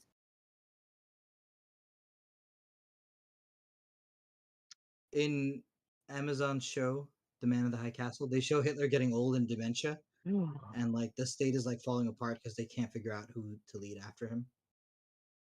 Did he just shoot the Fuhrer? Well, he tried. No, yeah, he shot him. Because the Fuhrer just outed him No, as a traitor. the Prime Directive So, yeah, makes the whole One point of this man thought episode. that he could control an entire society, make it better, and prove that the non-interference directive was wrong, and he was wrong. Oh yeah, he was a Okay, but historian. That's the punchline. but so this episode is Gene Roddenberry trying to justify why the Prime Directive is good.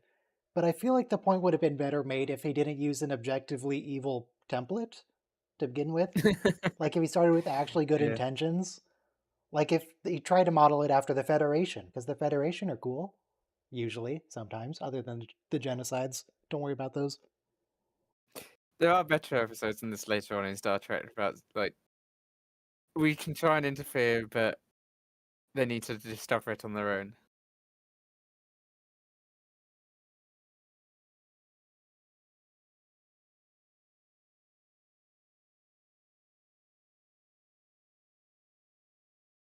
All right, one conversation of like 10 words, and they're not Nazis anymore, I guess. They're fine. They're chill.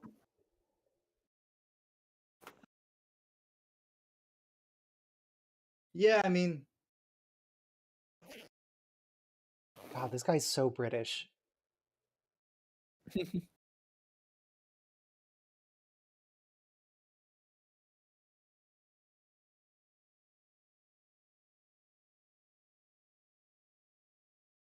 Is it? Is it in good hands? All right. Ooh. Him mentioning that it might join the Federation. I wonder if it actually yeah. does in a later series. We never revisited it at the moment. We haven't gone back But to it it. might be like in the background on a list somewhere. Maybe.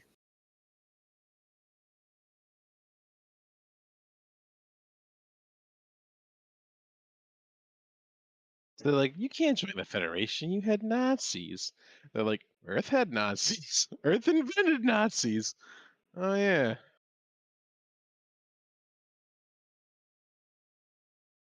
Yeah, A people do photograph of confuse. Ecos and Yeah. Xeon was displayed on one of the walls in a dive bar on Starbase 25 in 2381 in Lower Decks.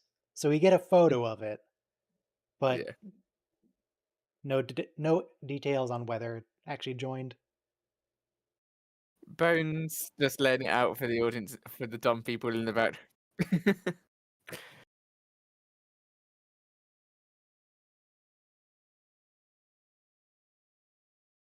Oh, see, they played the whimsical music at the end. Everything's fine. They fixed it.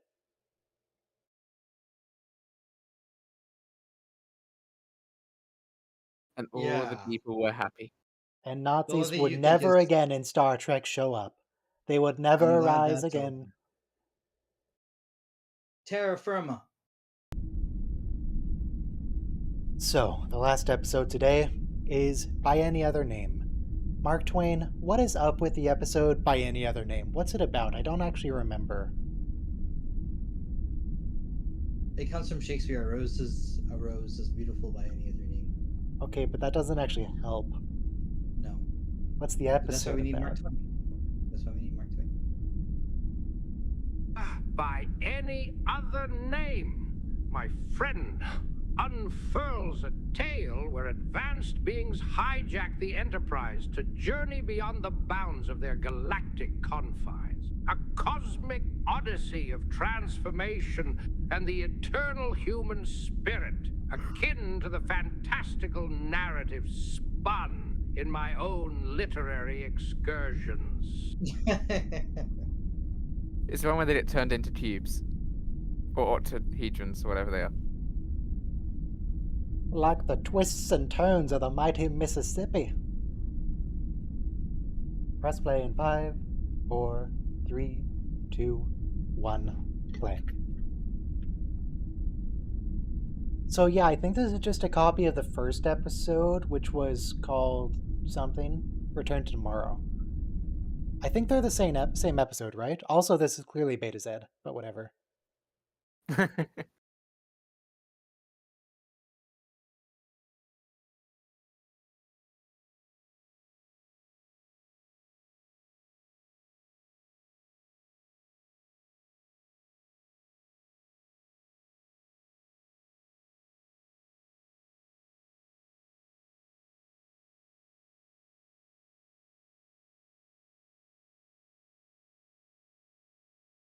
Is she dead? She might be dead. We do get an away team death here. No, I think he dies. Oh yeah, he's at least one of them has to die. So yeah, might as well be him. He didn't even have a line. And he's a black man, so of course he dies. In the 60s? How dare he? How dare he exist?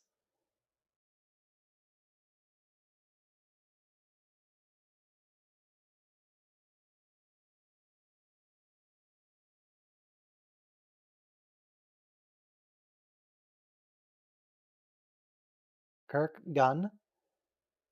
Security officer, gun.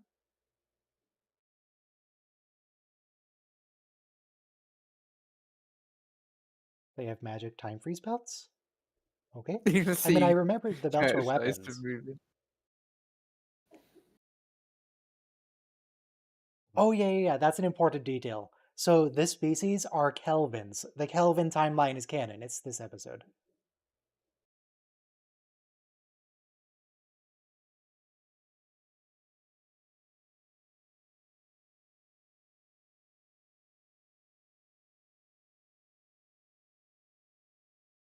In a lot of sci-fi, there's a pet peeve of mine, which is characters constantly refer to things as intergalactic. Like people say Star Wars is an intergalactic war. It's not. It's one galaxy. Intergalactic Yeah. means between two different galaxies. This episode is Intragalactic war. actually intergalactic. For once. Because they're from Andromeda.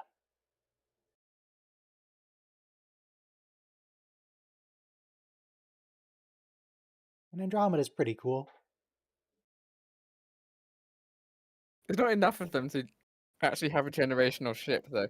At least not enough survivors, so they have to anymore. use the crew.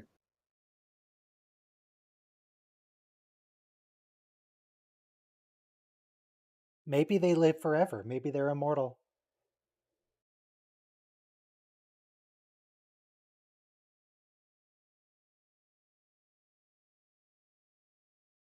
Mark Twain, we're watching the episode By Any Other Name now. What's the deal with the Kelvins? What's their whole sitch?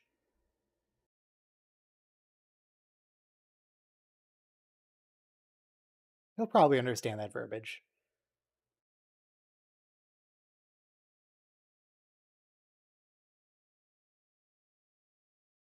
That's a very Mark Twain. That's a very Gene Roddenberry top that woman has on. The Kelvins, extraterrestrial voyagers entangled in the cosmic drama of by any other name. These beings, I like her outfit. devoid of corporeal form, seek to experience the human condition by taking on mortal shells. A tale of existential exploration, my friend. Much like the ponderous journeys undertaken in my own literary exploits. No, God, Mark Twain, stop talking about yourself. So, yes, this is just a copy of the first episode. They're non corporeal and they're taking over human bodies for their own purposes.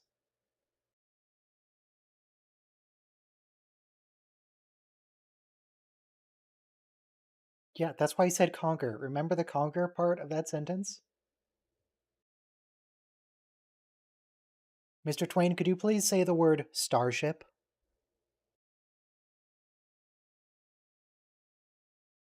Indeed, I can oblige.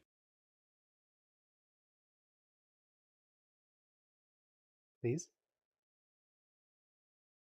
Starship, a term that evokes images of celestial vessels. There, he said starship. Embarking on journeys through the vast cosmic sea.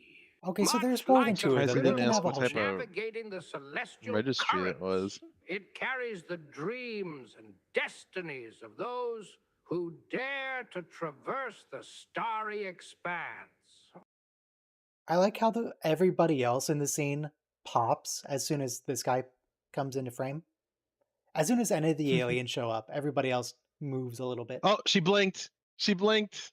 Yeah. No, they She can thought still she blink. was on the other side of the guy. Well, Shatner was actively just moving his eyes from side to side. So, So they're just sort of paralyzed. They're not really like frozen in time. I've gotten heavily into War Thunder. Hmm.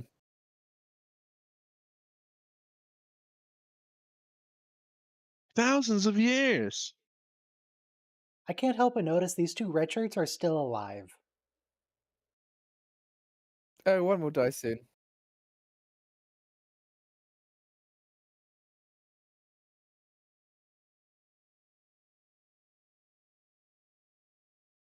Yes, well, have you considered, Mr. Spock, that maybe man sucks?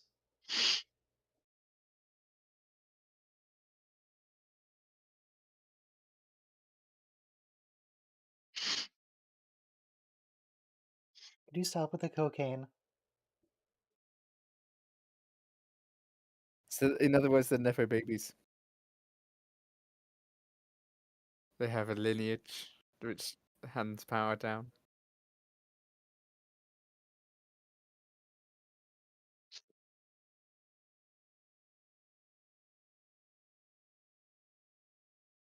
Oh, you're telling me that these aliens from another galaxy just happen to look exactly like humans? Well, they're non-corporeal. They just chose to look like humans, I guess.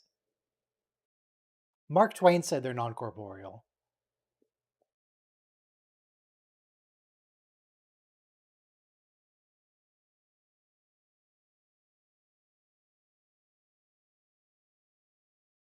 Okay, look, Bill, Captain Kirk, the last time you handled an invasion, like half the species got destroyed. The Klingon War did not go well.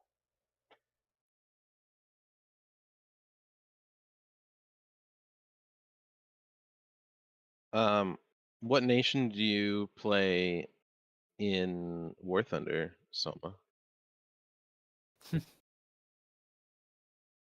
What nation, Soma? What nation do you play? Oh, I typically play Britain or Or Of course you do. Germany. I think Germany. I think is the one I play. So,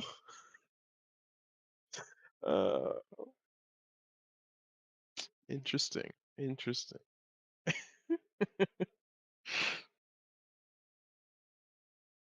Wait, this guy on the left, Is he in TNG? And I mean, an older version of him, but An older version of yes, everybody in about this 30 years episode is older. older when TNG was made. If they're non-corporeal, then why did they die in transit? They non-corporeal beings can have lifespans. How so? I don't know, ask them.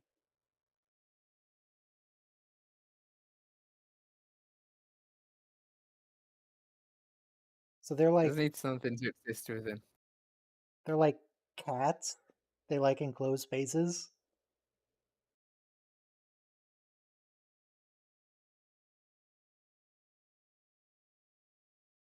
God, I can't unsee the tarps. All these caves are made of tarps.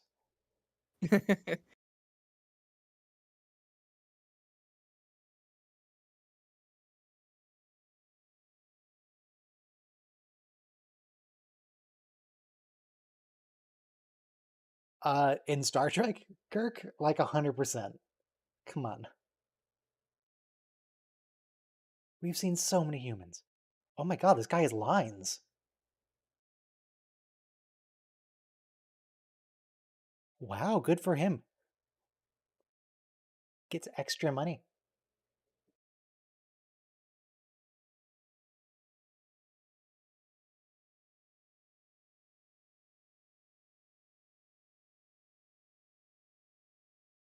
Mr. Clemens, do you think one way to defeat the Kelvins would be with a Colt 45, perhaps? Do you think they're vulnerable to it? Even spacemen are vulnerable to the Colt 45. Spacemen from the future. Ah, the Colt 45. A formidable instrument in the arsenal of temporal triumphs. While the Kelvins may be beings of advanced ilk, the Advanced timeless ilk. power of a well-placed Colt 45 might just be the equalizer needed in the cosmic gambit. So yes, shoot him. Also, this scene's not canon. Spock can't actually do this. Don't worry about it. He's mind melding from a distance. Though It does it. actually, several The characters the do that, walls actually. look like spray painted garbage bags. Yeah, they are. Oh, geez, he just struck a woman. And now he's Well, taking for her one, away. that's not a woman. That's a non-corporeal entity taking the form of a woman. And two, Hmm. I mean, she's a captor, so screw her. I mean, that's the plan, but not on screen. Kill her. Colt 45.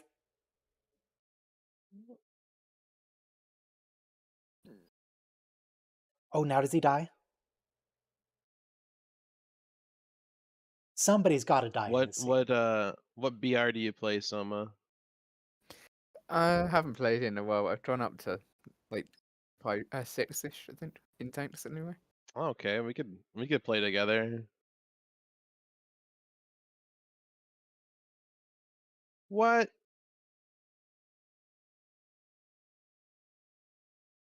Ooh, we're gonna kill both the red shirts? No, what shouldn't see. Is this gonna be a Captain Kirk, you must choose who will die?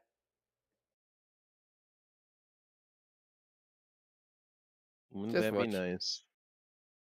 I remember what happens, but I'm not gonna say.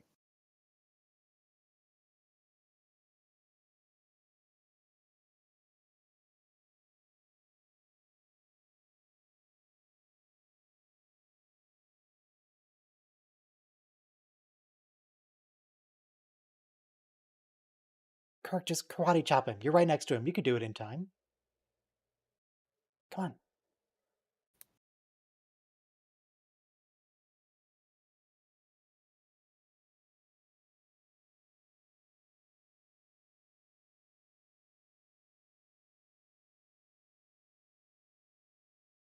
I mean, it sure feels like they're both going to. He was very clear on this. Oh no. You turn them into cubes. Soma, you lied to me. No, keep watching. They're One like of them lives, one of them dies. polyhedrons.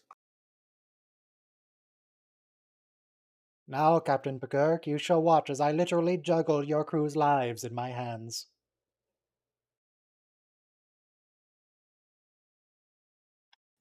Something cool that Andor shows is that the people on the planet of Ferrix, they're so close to each other. They all work with each other, and when you die, you become a brick that they put into the building for the town. Yes. Oh, which one do they destroy? The dude. The guy. The guy, Yeah. of course. It has to be the Black Man, of course.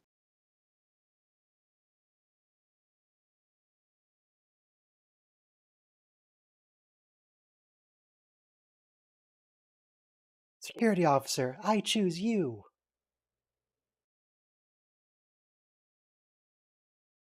It was so fragile. You lied know, to it's me. how- It Oh, was no. the woman. They I killed thought it the was the other way lady. around. I thought it was the other way around. I'm We surprised. killed the woman. 29 away team deaths.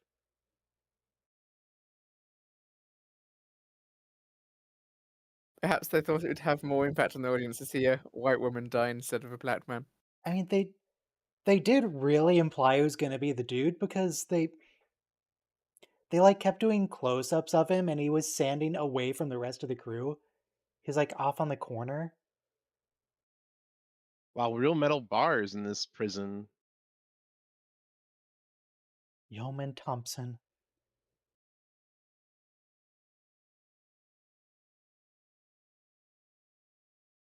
Mr. Clemens, could you please give me a one-sentence eulogy for Yeoman Thompson?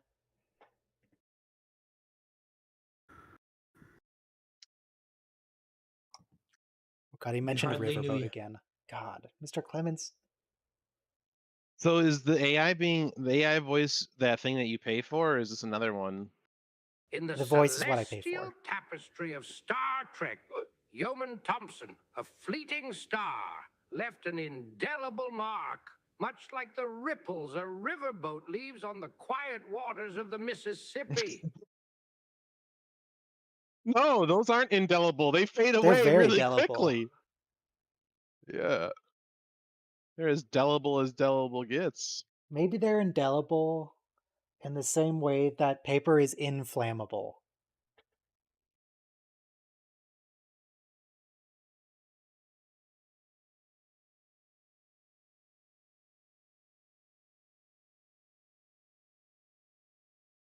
So he's saying her life didn't have any value. Correct, she had one line. I'm always surprised when it's a character with lines that they kill, because they have to pay that person more. I generally expect them to just have some rando in the background who doesn't say anything die.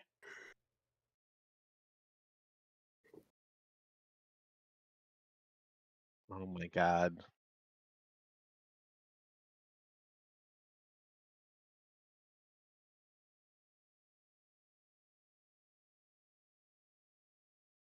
But we asked before if William Shatner was Jewish. His grandparents, I believe, were Jewish. That means he's Jewish. Thank you.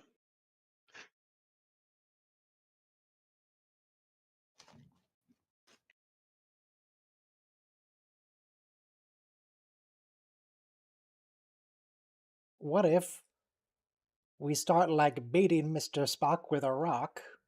Therefore, it's true.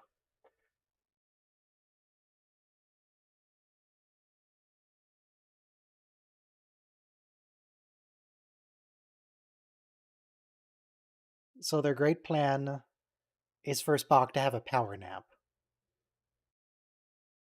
What's funny is that this ability is just created for this episode. It's a little Deus Ex Machina, you know?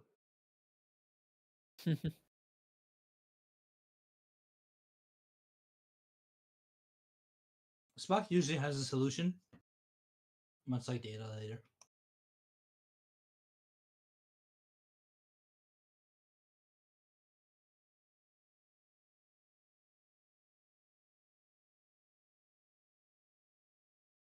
Come on, Hanar, you're not gonna fall for that, are you? That's literally the oldest trick in the book.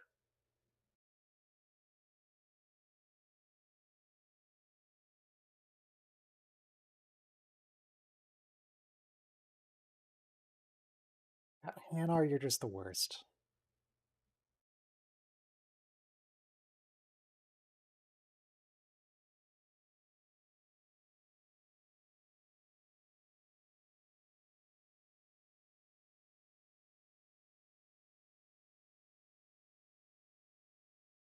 I'm not sure what exactly Spock is planning to do when they get there. Maybe he's just gonna blow up the ship.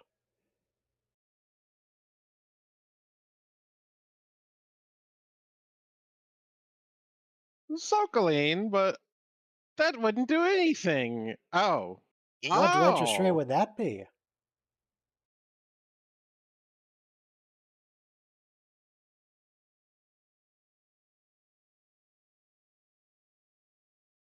Wow, this nurse is the worst. The worst. I mean, it's not like Nurse Chapel has ever been in some, like, a hostile situation before.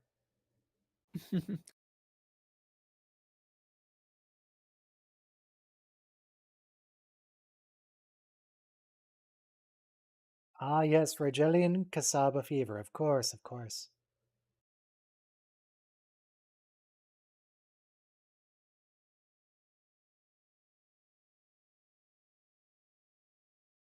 Okay, now she figured it out. She's got it.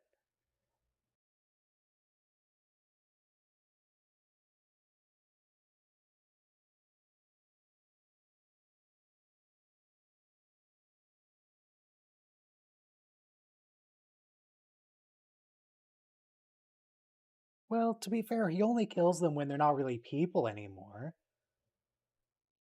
They turn into polyhedrons first. That's different.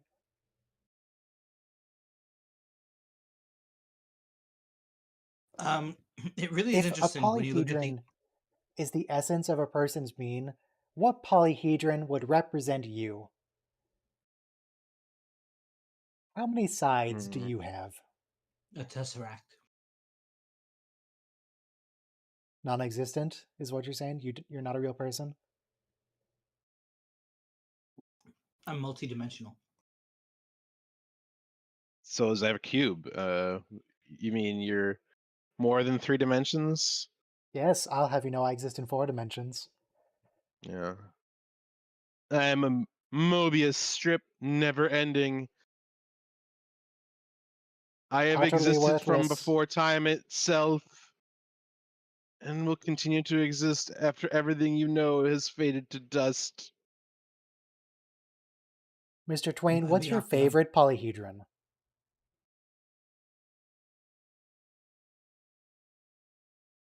Uh, is it Ah, gonna be shaped like the a polyhedron, steamboat? a geometric wonder. Hang on, he has an answer. Give him a second. My favorite, without a doubt, would be the dodecahedron. Each face a facet of mathematical elegance, much like the intricate plots woven into the pages of my literary endeavors. So his favorite is the dodecahedron, which, for those who don't know, is, I mean, it's like a 12. ball, but it's made up entirely of pentagons. 12 sides. Is it 12 or is it more than 12? No, it's 12. It's made of 12 pentagons.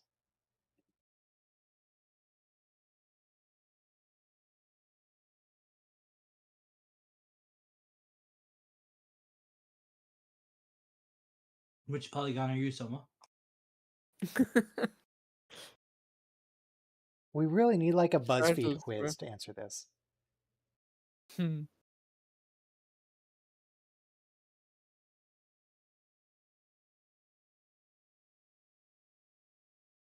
Soma's just a cube.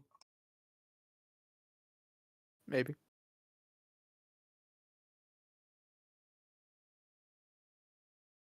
What's Destroy the fair? ship? Is that what they're thinking?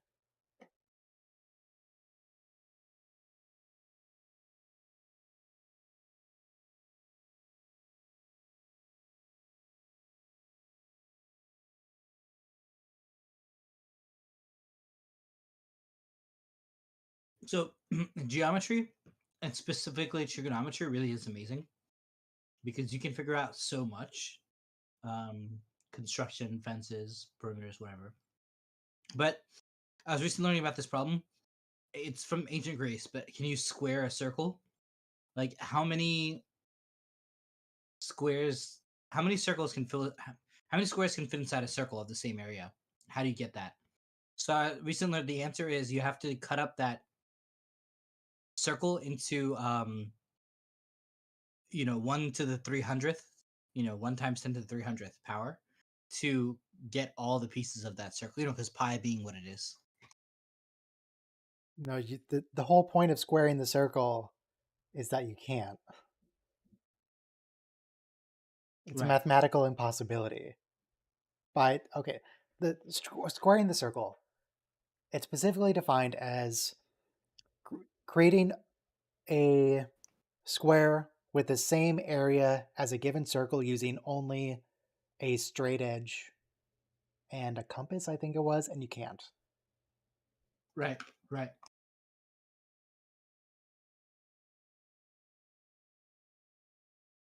I forgot. No the matter what compass level part. of precision. This is the second time we see the galactic barrier. They get to reuse some of their CG. Very nice. CG. Well, I guess in the Now remaster it's it's CG. CG, but Yeah. the original it was probably like some type of practical effect. Like a sheet of tinfoil mixed with purple paint on it, they wobbled in front of the camera. something like that.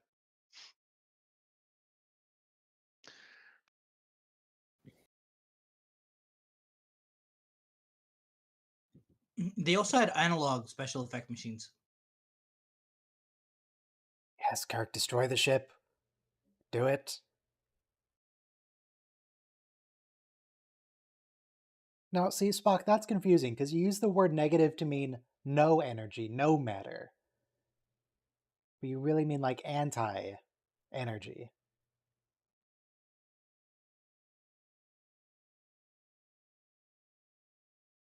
Do it. Blow it up. This is the galactic barrier, right? Oh, right. In TNG, we do this when we go to the M33 galaxy.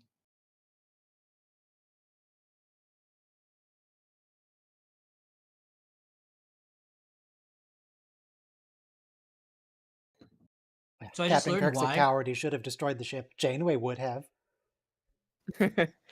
Yeah. Janeway would have said, "Hey, if you don't do anything, if you don't leave now, we're going to destroy the ship," and then just activated it. Then we go to that barrier, the ship is destroyed. But we crossed the galactic barrier in the naked now, or the naked time, whatever. Throw it up first. So they're all going to turn into Gary Mitchells now, right? That's what the barrier does? Right. Psychic energies unlocked. They're all gods now? Yeah, that episode isn't canon. Wait, was that an actual picture of Andromeda? Can't do that. Well, that's what's there if you want to leave. I just learned that if the Andromeda was bright enough, it would be larger than the moon in the night sky. It's just not that bright. It's the largest object in our night sky. I am so unimpressed with Captain Kirk right now. He 100% should have blown up the ship.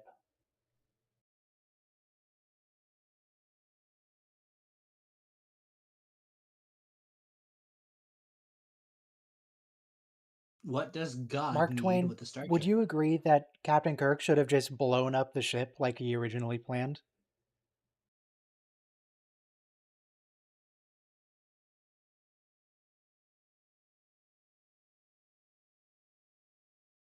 Absolutely worthless, this captain. Well, my friend, decisions in the cosmic theater of Star Trek often mirror the choices one faces navigating the turbulent waters of life. While Captain Kirk's contemplation of drastic measures may stir debate, the river of time flows in unexpected currents, much like the meandering twists of the mighty Mississippi. Mark, you didn't answer the question. He did. It's like the river. The river of life is not like the river of the Mississippi. Now everybody's being turned into polyhedrons again.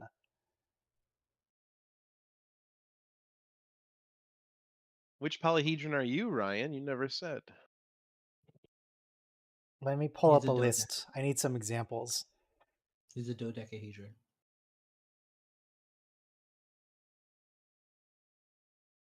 List So of uniform polyhedrons.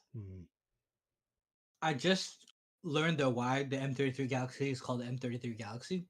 This 18th century astronomer was studying comets, and he made a list of all the objects that were not comets, and that's called the Messier catalog. And that's why like all these nebulas and galaxies have his name on it, M33 or M31. But he wasn't trying to track those objects. It's He was called trying to track M33 because it was the 33rd thing in the list. I mean, that's pretty his much the whole catalog story, really. of not. But the list is a list of things that are not comets. So I've got a list of convex uniform polyhedra, and I would be a tetrahedron for sure. That's 4 sides. Yeah, it's a triangle. It's a D4. Oh, thanks. It's a D4. Nice. Triangles are so Nice good. choice. I forgot about that. Equilateral triangle too. Nice choice. Octahedrons are pretty cool as well, the D8.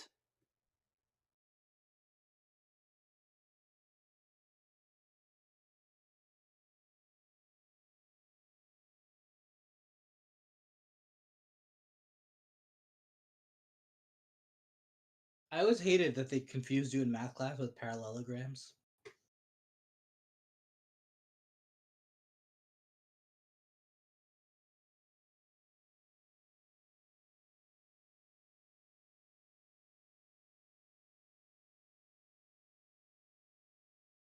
What's there to select? Like what color you want? These are basically the same thing Yep. the dude has, except they're puffy. Well, later when they have Klingons as prisoners, Kirk tells them to adjust the food dispensers to accommodate the Klingons. It means live food. More meat flavored Instead of stuff. burnt replicated bird meat. Did you all have some burnt replicated bird meat recently? Yeah, I'm gonna have that later. Except Soma, not you.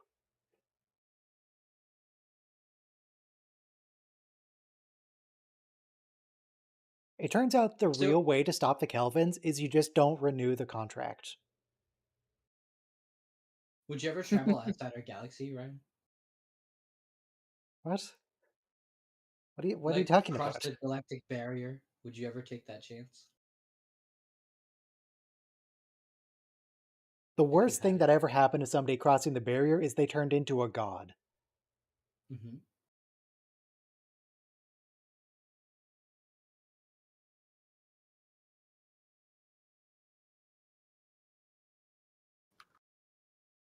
So what's making humans dumb?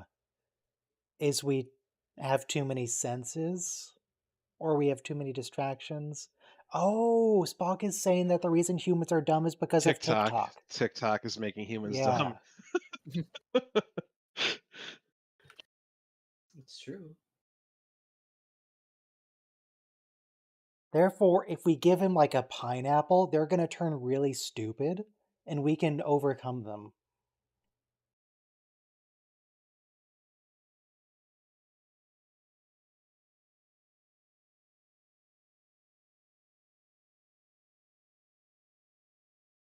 What if we give them StarCraft? That would distract them.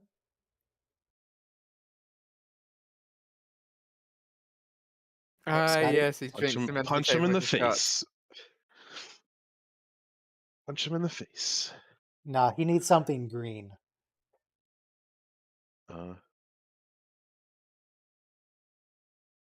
It is green.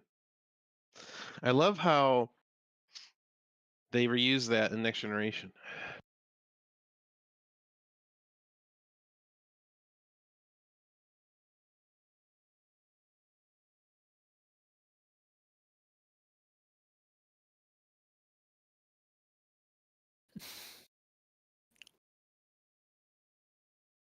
So that's clearly like something to knock him out, right? Tranquilizer. Yeah, Right. tranquilizer. He didn't actually just give him a vitamin shot, right? Bones, you're in on the plan? Oh, this is the episode where he goes, "It's green." Yeah.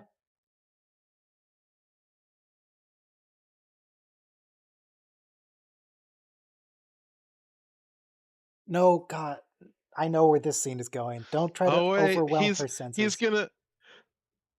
gonna seduce her. You know what would overwhelm her senses if you hit her again?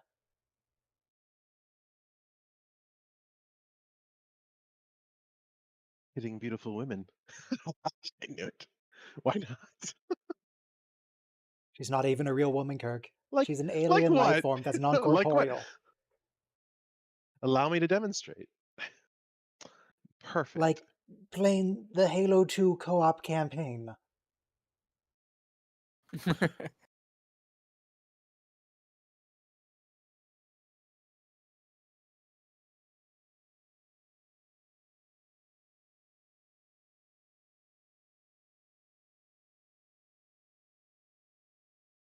I mean, she's conventionally beautiful. Well, the significance to this I don't know, you action tell is he's me. pinning your arm so you can't activate your murder belt. So he can just, what, karate chop again? Last night I was watching the episode where the actor who plays Pulaski, Dr. Catherine Pulaski, Diana Mulder, I think, appears in TOS, and she's Fox so Mulder? beautiful. She was in the last episode. She's so beautiful. In the '60s, The first episode or whatever episode she was in just now. She's okay. She's kind of got a square face. Like an over square You have a face. square face. But I'm a guy, it's okay. I thought it was very geometrical. I liked it. what polyhedron is her face? Cube. Perfect 90-degree corners on all sides. Her nose too was really nice.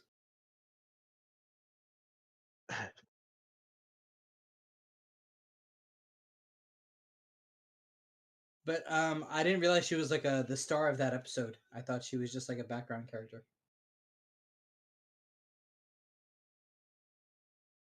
You didn't talk about the seducing?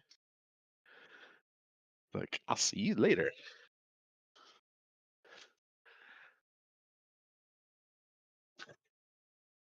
We are funny creatures, aren't we?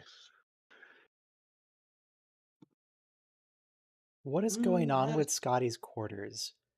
He's got a medieval helmet and shield, and what is that on the right? What's on the wall? Because they collected it from all the cultures they conquered. Is this from Yeah, Rigel 7?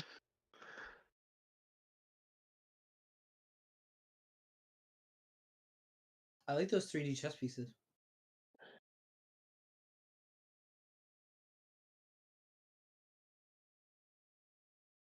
Mr. Clemens, how do you think the crew should have tried to overwhelm the Kelvins? What would be the best strategy?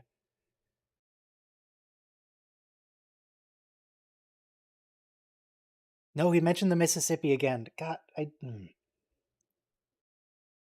Because ChatGPT's pretty quick, but then the voice takes a while, so I can see what he said. Chess game with the Kelvins. He's trying to make him. He's trying to make him strategic jealous. Gambit akin to a riverboat captain's maneuvers may be the key. Exploiting their vulnerability, much like navigating treacherous bends in the Mississippi, could be the artful approach to outwit these celestial adversaries. He has a singular reference. That's all he knows. I It's the didn't tell him to Mississippi reference River the and Mississippi. steamboat captains. I didn't tell him you, to do that. You might want to. You might want to give him some more parameters. I mean, Please, Mr. in Clemens, that stop mentioning the Mississippi and rivers and riverboat captains. Please stop talking about them. in that era, the invention of the steamboat and its ability to haul cargo up and down was Apologies as if my riverine musings There's have the line. become wearisome. Let's Looks Transformative use as black the the to me. railroad narrative like a or the course airplane. correction on a celestial voyage. What Star Trek Look, ponderings or other queries may she's I done herself assist up you for with, my for Kirk. friend? Like She looks exactly the same. What do you mean? the No, she's Erie Canal gave New York access to the Great Lakes, which allowed Detroit to become a car manufacturing center. And Pittsburgh was able to get steel shipped to it by riverboat, so that allowed it to become a metallurgy center.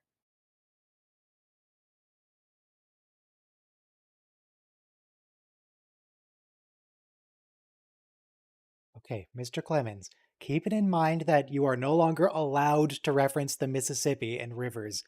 What do you think their crew should do to overwhelm the Kelvins? well, as a steamboat Understood, my captain on a friend. lake. Without the Sorry. river's metaphorical embrace, let's consider a strategic approach.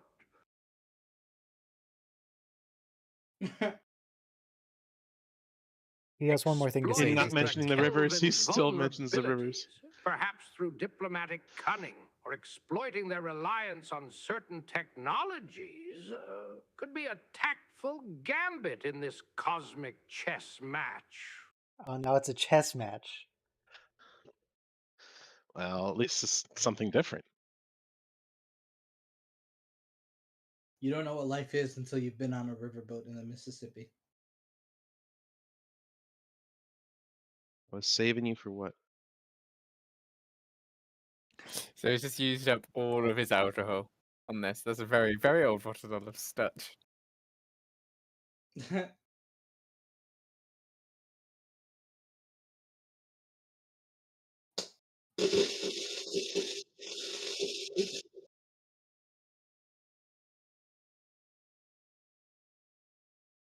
She's gonna walk in here and start kissing him. In his dreams.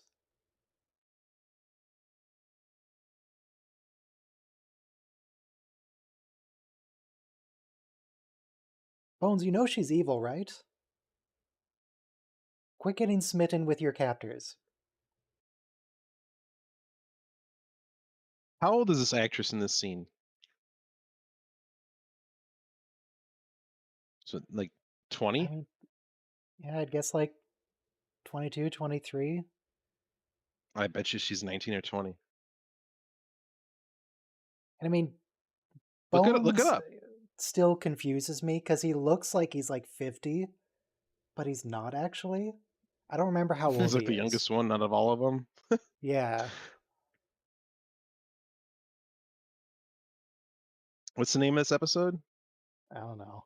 Oh, by any other name. Let's see. Her name is Barbara Bouchette. She was born in 1943.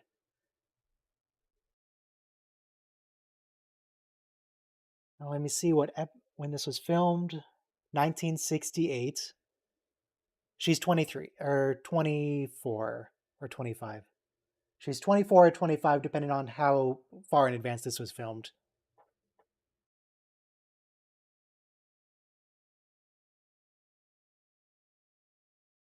What's her name?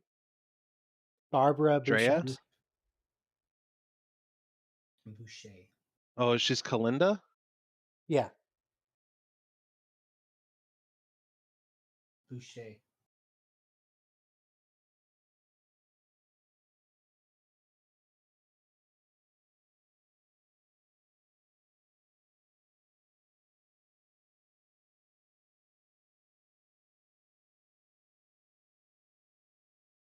I like how there's still a polyhedron crew member on the chair.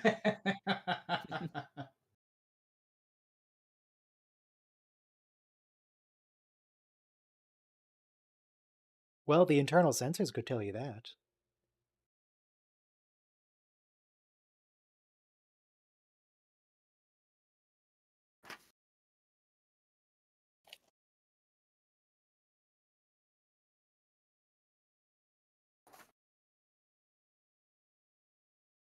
No, stop trying to control your girlfriend.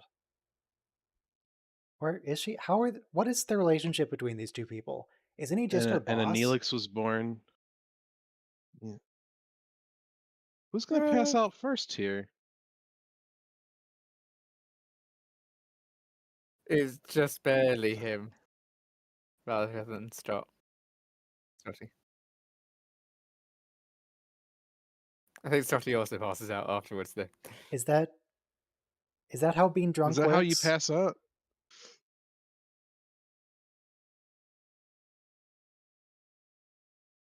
Scotch whiskey, it says. Scotch whiskey.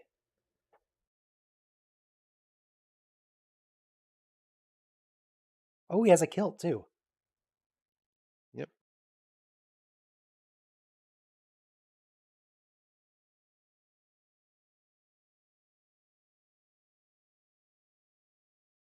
Will you, Mr. Scott? Oh god, bagpipes. The bagpipes.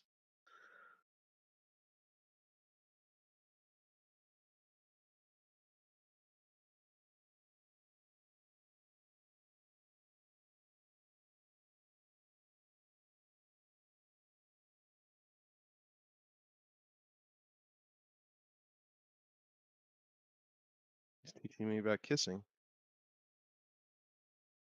He is trying to develop an inappropriate relationship with his subordinate. This is not appropriate, Rojan.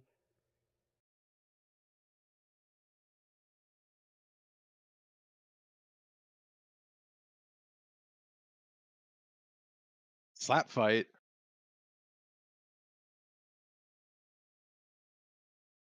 Oh no, our cardboard set. That did actually look like Captain Kirk, though, being thrown around a little.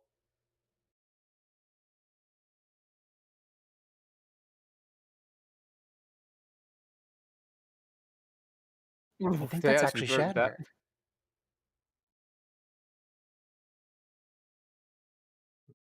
It's a Maybe. stunt double in the William Shatner mask.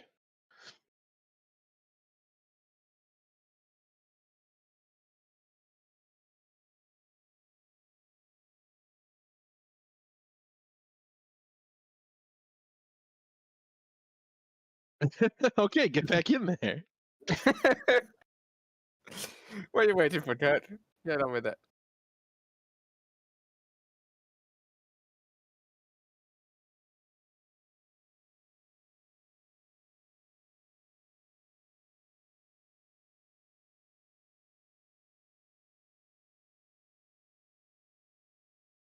They've been human for all of like 12 hours, and they're already completely overwhelmed.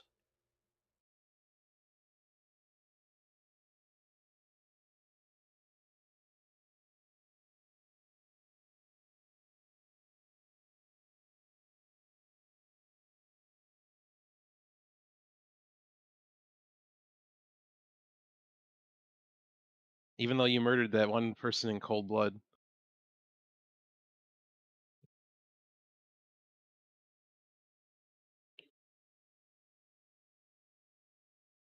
We tried to do it like 4 or 5 times to friends. Yeah. But you still murdered that one chick, so you gotta go to jail.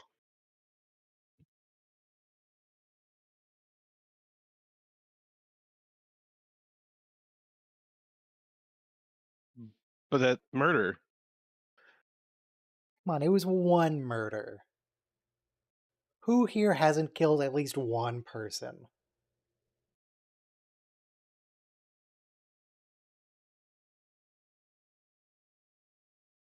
Um, no. Although I was muted for a oh, they're bit. gonna put you back the planet you were on. The planet they specifically called out as being like a hellhole, and they hated it.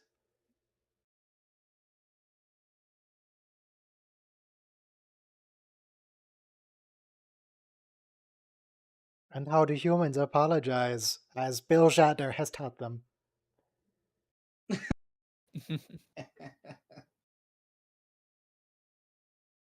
Oh,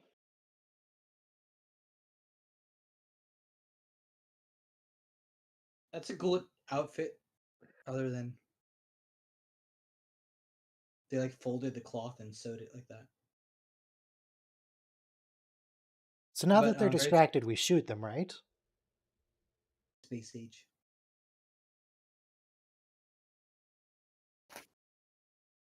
But those in the future floppy disks did look like that: yellow, blue, and red. Ugly colors. Can't roll credits while there's still footage happening. Oh, Jesus Christ, what was that? Peer review, what's this?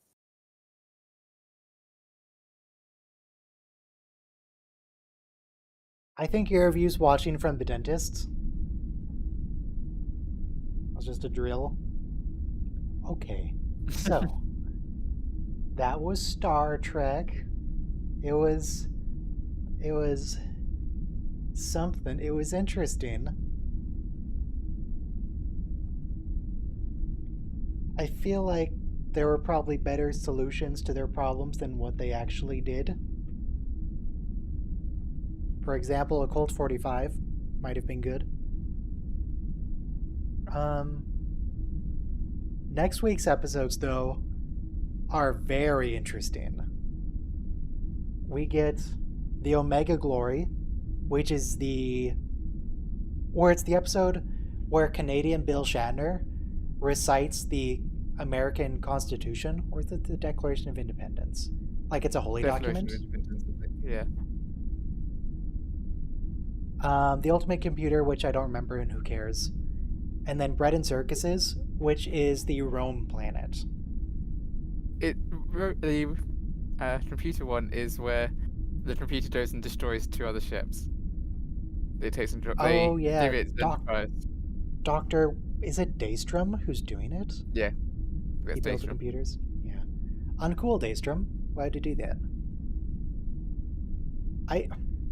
The more you watch Star Trek, you really start to understand why they might ban synthetic intelligence later on, because it turns out bad like 95% of the time. Usually it ends up being murderous. Then we can't forget a good episode, a bad episode, and then a end episode. Okay. Now, one final question for Mr. Clemens. Of these 3 episodes, which is your favorite? The Omega Glory, the Ultimate Computer, or Bread and Circuses? Alright, well, he thinks of that. I like the Bread and Circuses episode. I like episodes in general that go back in time to Earth. In this cosmic triad, Bread and Circuses stands out like a well-crafted prose. So he agrees with me. He has more to say, but he's still thinking. The juxtaposition of ancient Earth customs with the futuristic tapestry of Star Trek paints a captivating portrait, much like the vivid scenes along the riverbanks of the Mississippi. I told you not to talk about the Mississippi anymore. Much like Mr. Kelvin couldn't control his subordinate, I cannot control. Is a force of nature. I can't control Mark Twain. You can't tell him what to do. You can't keep that much raw riverboat energy confined. Yeah. Yeah. Look, Mark Twain, let's just be Mark Twains and talk about this. We can come to an agreement. Anyway, yeah. So that's it for today. We're done here. Go away.